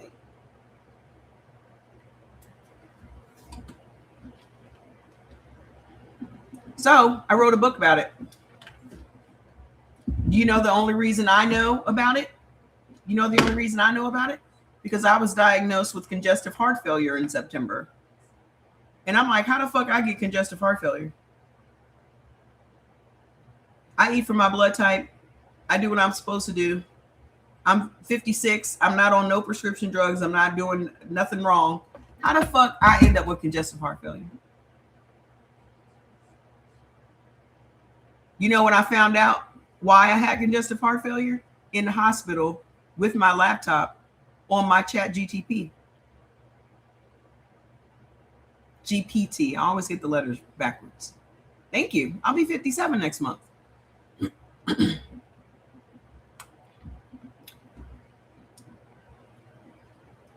I found out what was at the roots of my very own congestive heart failure. I am the ones that told my doctor what it is I need to do to get better. And from the point that I learned that racism was at the root of it, I've been cussing white motherfuckers out ever since. So when I tell you that my heart feels really good today, I mean that.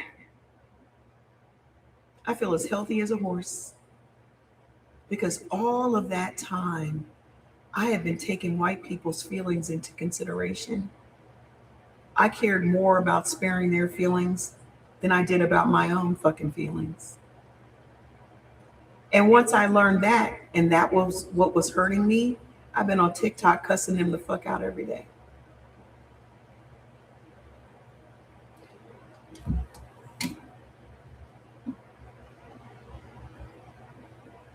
The best healing I have ever done in my life was not holding my tongue.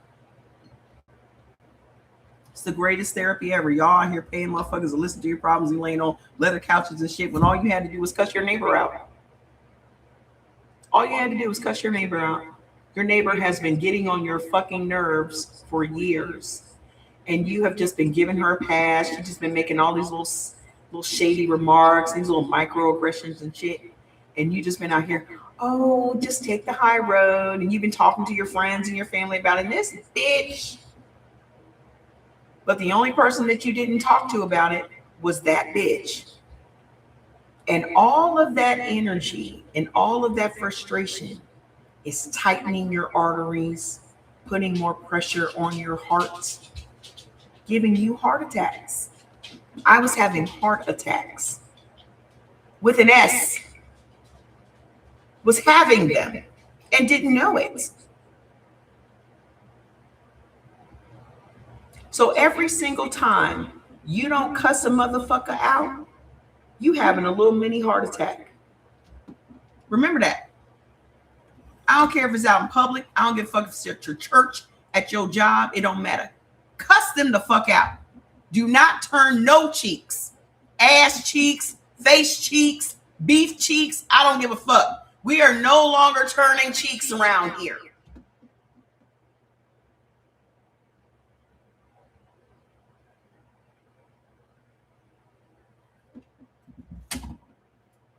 Y'all are going to have to choose yourselves, okay?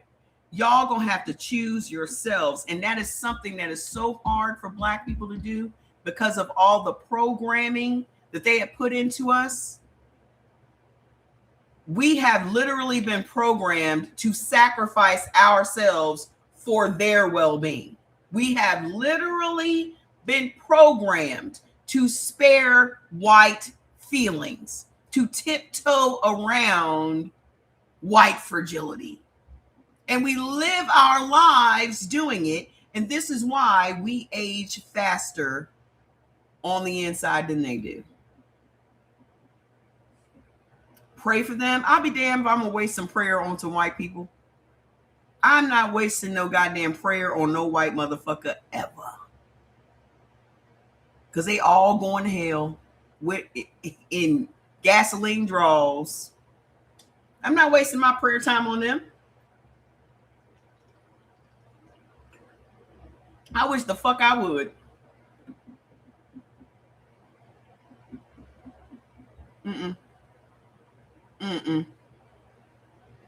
Nope. That's another gaslighting term.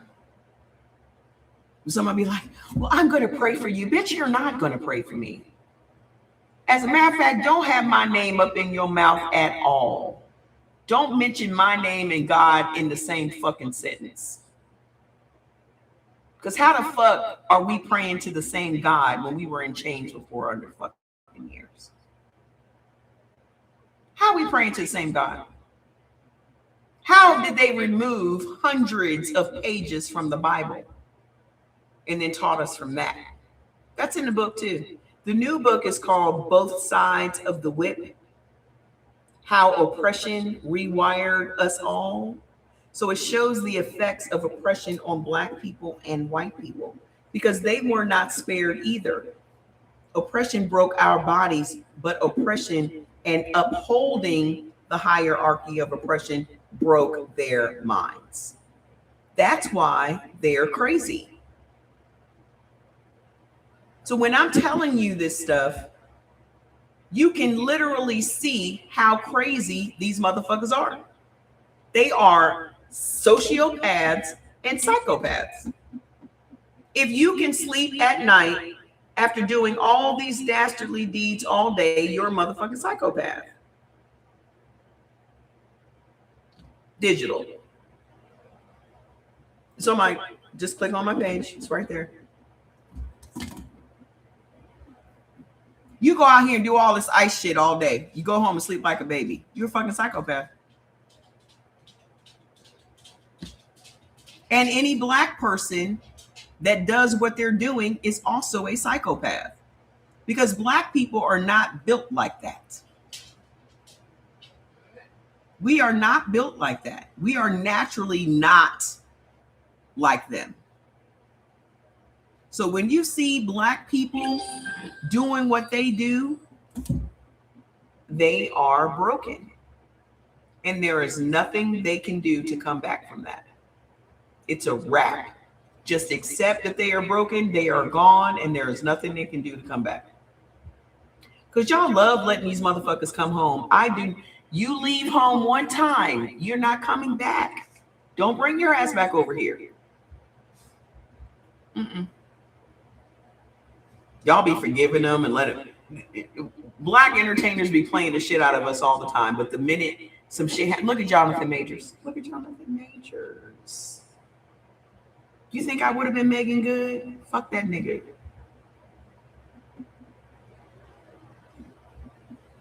I'm sorry. Who are you using to clean up after you? None of your fucking business if I have children. It's none of your fucking business. None of your fucking business.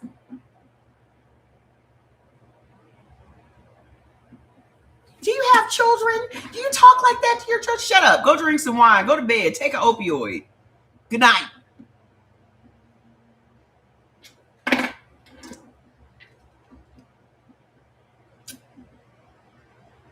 So, modern day medicine still doesn't see us as women.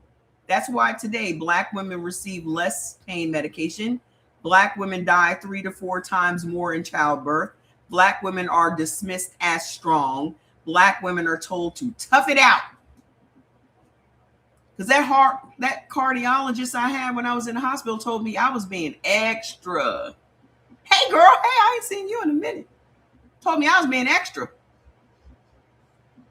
Do you think he would have said that to a white woman? Now, mind you, the neck movement was included. You're just being extra. I can't even move my neck like that. I must not be black enough. Yeah, that's what he told me. You think he would have said? And that's what I said to the nurses and the doctor that came in after he left. I said, do you think he would have said that to a white woman? They were all of them. No.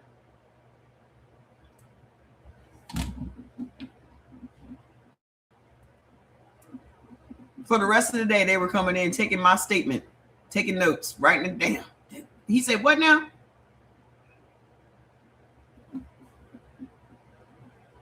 The microphone is for emphasis. Hold on. So because femininity equals vulnerability, and black women are still denied vulnerability, because the minute we show some vulnerability, it's like, she's cracking. She's cracking. We're not allowed to be vulnerable nowhere. Not with our men, not with our kids, not on the job, not nowhere. I had to stop what the fuck I was doing today. I went to Jordan and I just said, stand up, don't say anything. And I just hugged him tight and cried.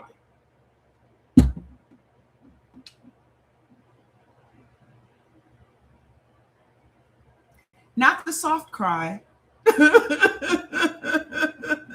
My face was literally on his chest because that's how fucking tall he is. I put my face on, I'm listening to his heart and I am crying. Only then did I feel better, because I was just feeling tired and drained and just in my room, just this stuff, and me going through this healing process. I have never cried as much as I've cried in the past 3 weeks of writing this book.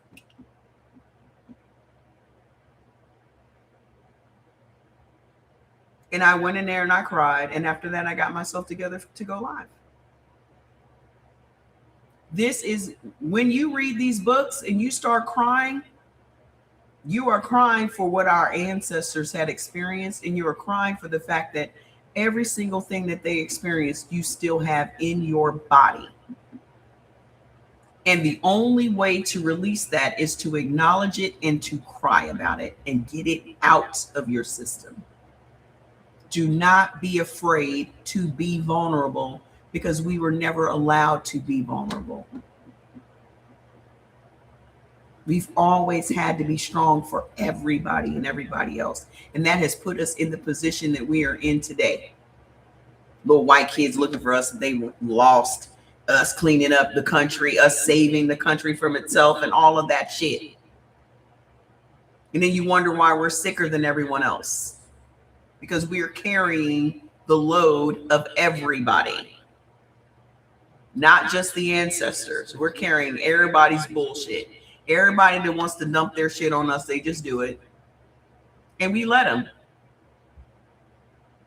Oh, I gotta help. I don't have to help nobody do nothing.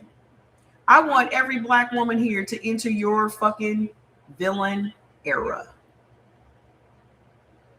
I'm glad you're here too. You needed to hear this. You ain't here by accident.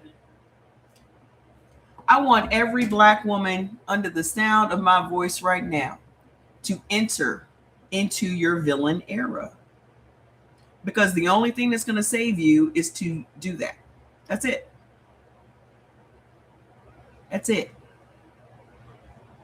Because we get called the villain when we become selfish with our time, with our money, with our energy, with our joy, with our happiness. And that's a whole campaign that I'm about to start posting about. We are reallocating. You know how Auntie Maxine said we are reclaiming our time? Black women are reallocating. We are no longer doing anything for free. How about brown Native women, sis? Because it's where I'm at effing. I don't know what that means. That's where I'm at thing. I don't get it. It is not my job to speak for brown and Native women.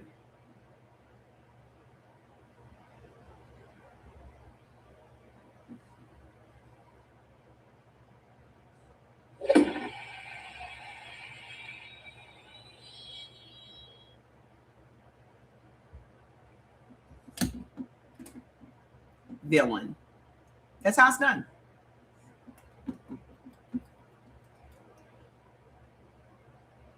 No is a whole sentence. I've been on here 5 fucking hours probably. No is a whole sentence. It has a period after it. Yes, delineate. I can never say the word, but that's what it means. We are not one. We are not a sisterhood. I need y'all to recognize that. We are not one people. We are not a sisterhood. We are not the same. Simply because we haven't had the same experiences, which means we are not carrying the same allostatic load. So there is nothing we can do to have a queenship or sisterhood with any other race of women except us. Not even African women. And I lived in Nigeria for 2 years. We don't have the same allostatic load. He's around. Don't talk him up. Don't talk him up. Y'all gonna have to accept that. We are not the same. We can never have a sisterhood with people that we are so different from. It just isn't gonna happen. It isn't gonna happen. If them motherfuckers is getting put out the country, bye. You weren't supposed to be here, just like the white people ain't supposed to be here. It's the hypocrisy for me. It's the hypocrisy of watching white people put other immigrants out of the country. Notice I said other, because y'all are immigrants too. Yes, I had a love-hate relationship with Africa, very much so. Very much so. As much as there's a two-sided street when it comes to Africa. Either they don't want you to learn anything about it, or they want you to love it. Okay? But y'all have to understand, these people delineate themselves from us. So why the fuck are we not delineating ourselves from them? Africans will tell you in a heartbeat what country they are from.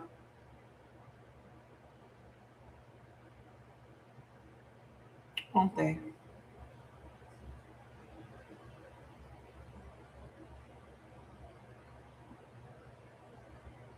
Won't they? Oh, I'm Nigerian. Oh, I'm Ghanaian. I'm Ethiopian.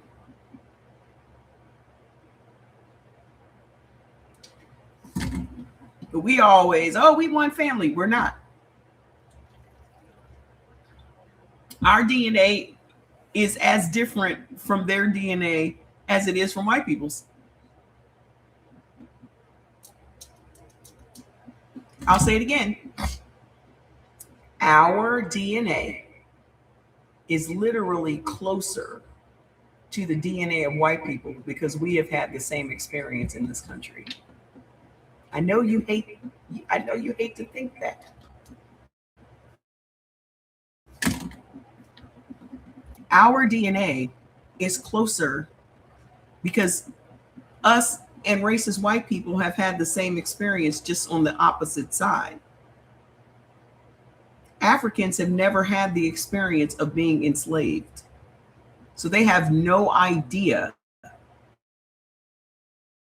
what that feels like. They are not carrying that DNA and that load from generation to generation because they were never enslaved.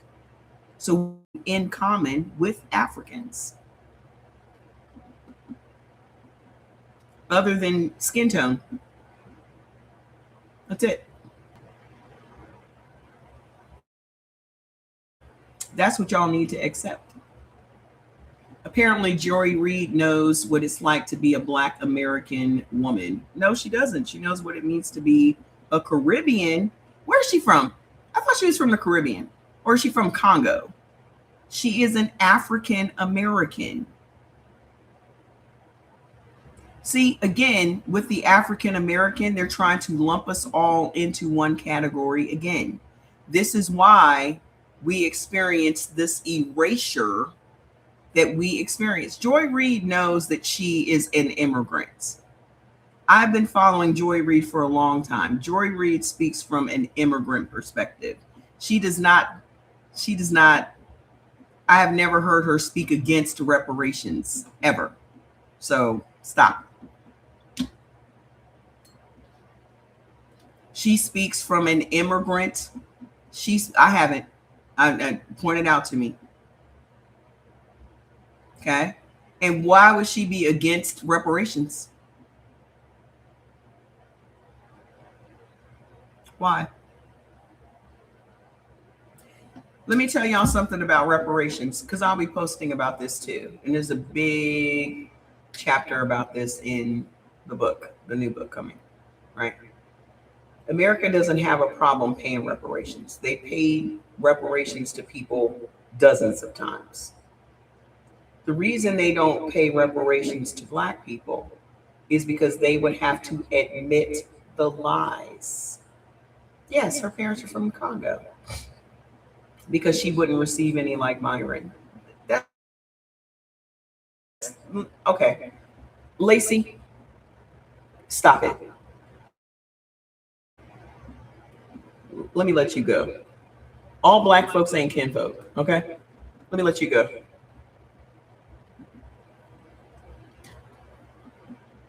All kinfolk, all skin folk ain't kinfolk. And there are a lot of white people that put up profiles with Black people's faces on it. And then they say dumb shit. It's real easy for me to spot that shit. I've followed Joy Reid a long time. And not once has Joy Reid ever said anything against reparations. Ever. What about Jamaicans? They were ones responsible the end of slavery. How were Jamaicans responsible for the end of slavery? Please put it in the comments.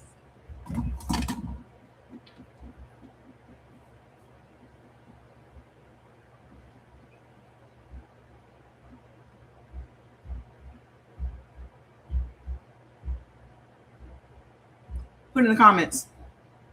How? Houseway.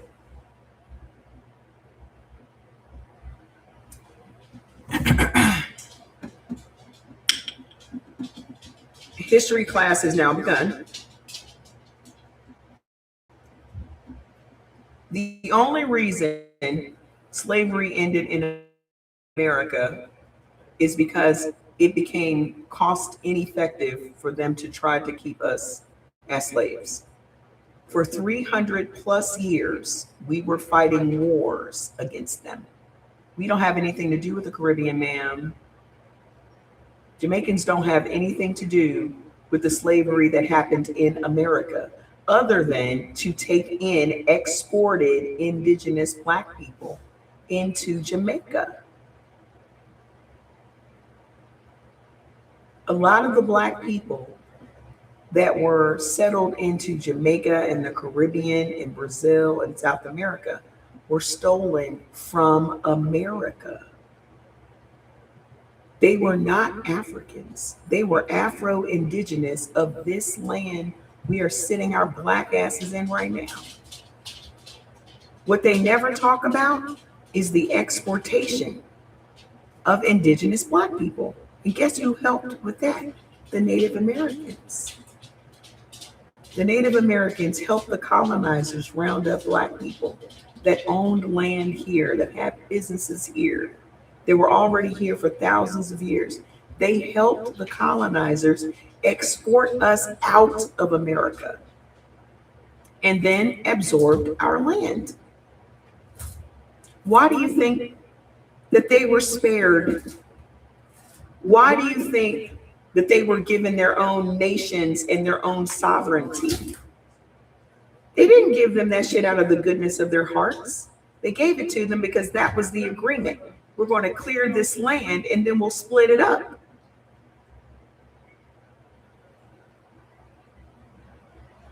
The people that you consider and that they've told us were the Native Americans are Siberian. They are from Siberia. That is white. I don't give a fuck what name you put on it. There are black people and there are white people. Well, she's Italian. She's not white. That's a fucking nation. There's a difference between race and nationality. There's a difference between culture and ethnicity. They're Asian. The Asiatic black man, they are, Siberia is part of Asia. Now they'll claim it's a toss-up between Russia and Asia. Go look it up. It's right here on TikTok. There are so many videos about Native Americans being Siberians. Go look it up. They're not native to America. They've been here for some thousands of years, but so have we. Y'all give all that preferential treatment to these Asians. No, TikTok is not a source. But you can also go to the source, you lazy motherfucker. You're a lazy motherfucker. So I recognize people being lazy motherfuckers. So I tell you, you can look it up while you're sitting over here. Hotep Jr. I hate a motherfucking ashy, elbowed, crochet shirt wearing motherfucking Hotep. Smelling up the room of fucking coconut butter and shit. Take your ashy ass on somewhere.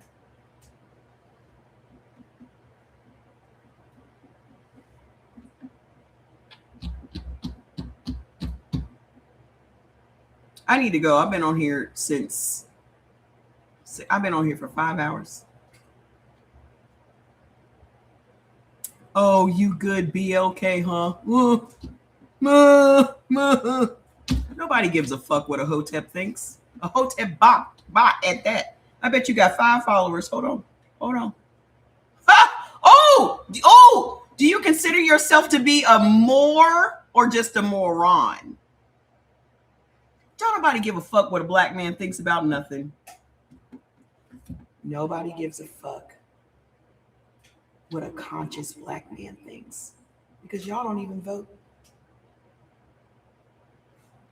You don't even vote. And if you haven't lost your ability to vote, you voluntarily don't vote. Black women love you, so what? What does that mean? Again, I will say, if your self-esteem is based on who wants to fuck you, you have no self-esteem at all. So why are you up here contradicting me? Why are you not on your own live right now saying what you know? Why are you not on your own live? Why are you on mine? Because right now you're coming off as a Karen. White men, black men are the Karens of the black community. So, again,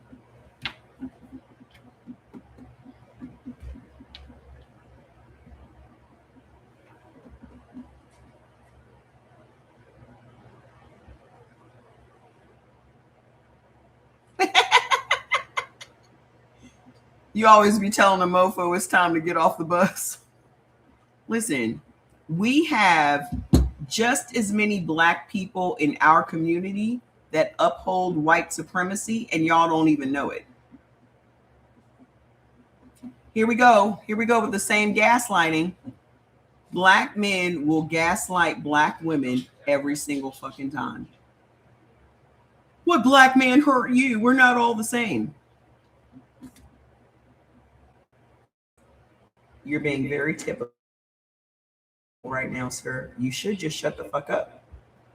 But because you have such an egocentric attitude, you can't. So what's in your DNA is to be combative against other black women because you see us as your competition. That's your problem. You don't see us as your sister. You see us as your competition. So if you are on the internet arguing back and forth with black women, you're the problem.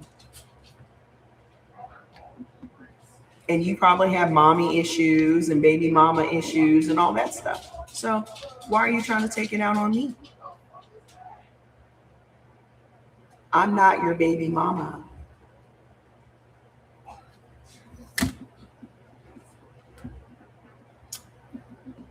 So hold on.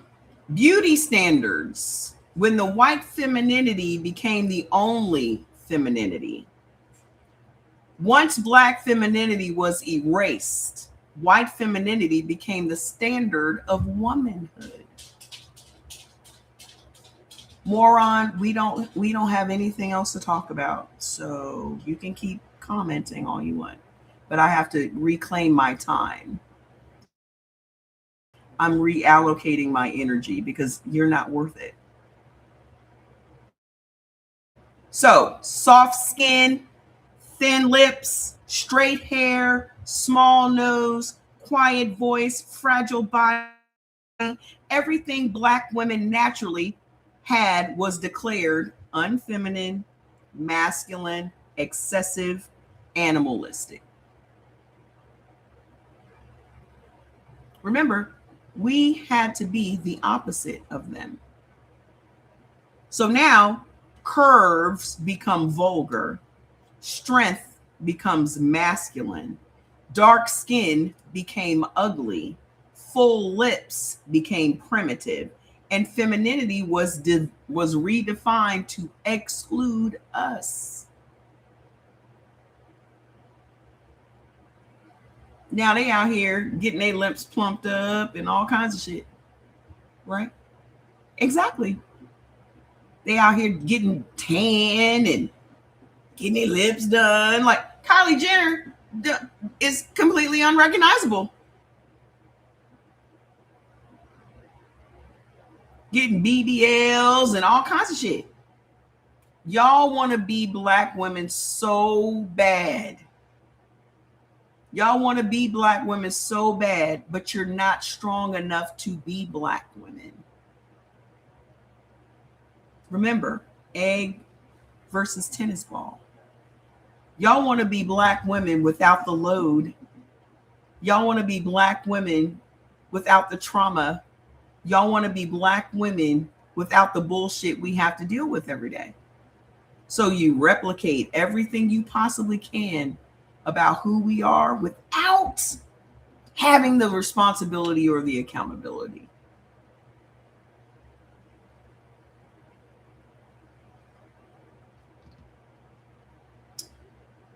The strong black woman is not praise, it's the final erasure.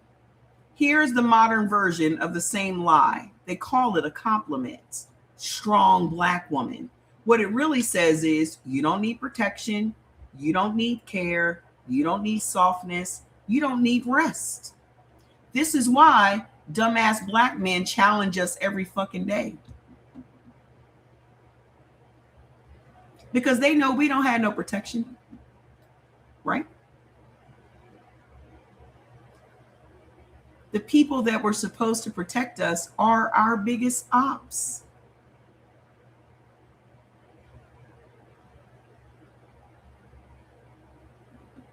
So when femininity, strength replaces femininity. So when femininity disappears, so does empathy. Nobody has empathy for the black woman. Nobody. That's why black women are expected to work more, mother more, endure more, cry less, die quietly. Why the system still needs black femininity gone. Because femininity still carries power, if black women were finally seen as women, police violence becomes violence against women. Prison abuse becomes sexual assaults. Maternal death becomes national emergencies. Workplace exploitation becomes gender discrimination. The system would owe us protection, reparations, care, rest, justice. Instead, they keep us masculinized, sexualized, desexualized, criminalized, dehumanized. Whatever version prevents protection. Yeah. Miss Cash will do it. That's just how casually I promise you, I keep going back to them white kids looking for black women to rescue them. That is literally the perfect analogy for how people keep putting shit on our plate and we supposed to be okay with it. So now we are responsible for returning lost white kids to their parents. Did nobody ask us our permission if we were okay with doing that? Black women as a whole, if our kids get lost or wander away from the yard, can you please be kind enough to bring them home?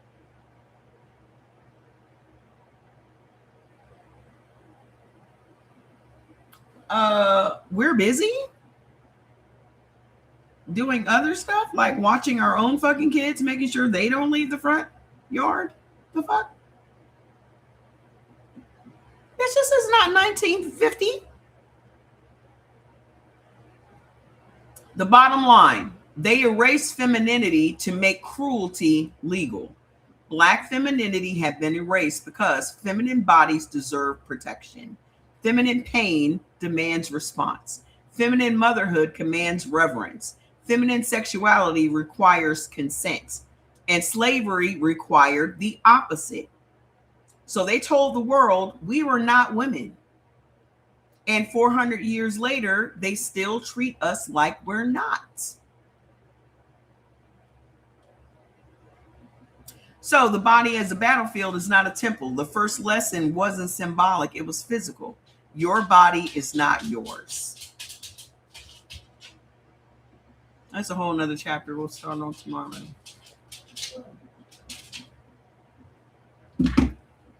It's too late for me to eat anything. I'm just going to drink something and go to bed. So go and get your book, The Hidden Cost of Being Black in America. It is the foundation of the series because it names the problem. Your body can never heal until you learn the truth. You're welcome. It's my pleasure. Your body can never heal on a lie. And we have been lied to for 400 years. Just the lie that we were all brought here in chains from Africa has created trauma in your body. Just that one simple lie. The lie that erases the fact that we were here all this time. And they came, 7 nations it took to enslave us and make us war prisoners. Okay? So click the link on my page to download your digital download. You'll get it immediately. Don't forget your foods list because you have to know what you're supposed to be eating for your genetics in order to give your body the support it needs to heal itself. I don't want anyone to walk away from this live believing that you have something that you cannot fix. Okay? I've said it for years on this platform. Your body can heal itself. You just need the right information. And this is the right information. Okay? I love y'all. I have an appointment tomorrow. I have to go and pee in a cup. So I might see y'all tomorrow. I might see you on Sunday, but probably tomorrow because y'all be watching football on Sunday. So I love you and I'll see you next time. Bye. Bye. Bye, YouTube. Go follow me on YouTube, y'all, okay? Mama Trey Wilbon. I'll see you guys next time. Look at y'all on YouTube hanging. Somebody said they like YouTube better because then they can put me on their TV. Is that true? Is that true? I don't know. I've never done it, so I don't know. But I will see y'all next time, okay? Mwah. Bye. Oh, you said your blood type changes if you do. Did somebody say that your blood type changes if you do a heavy cleanse?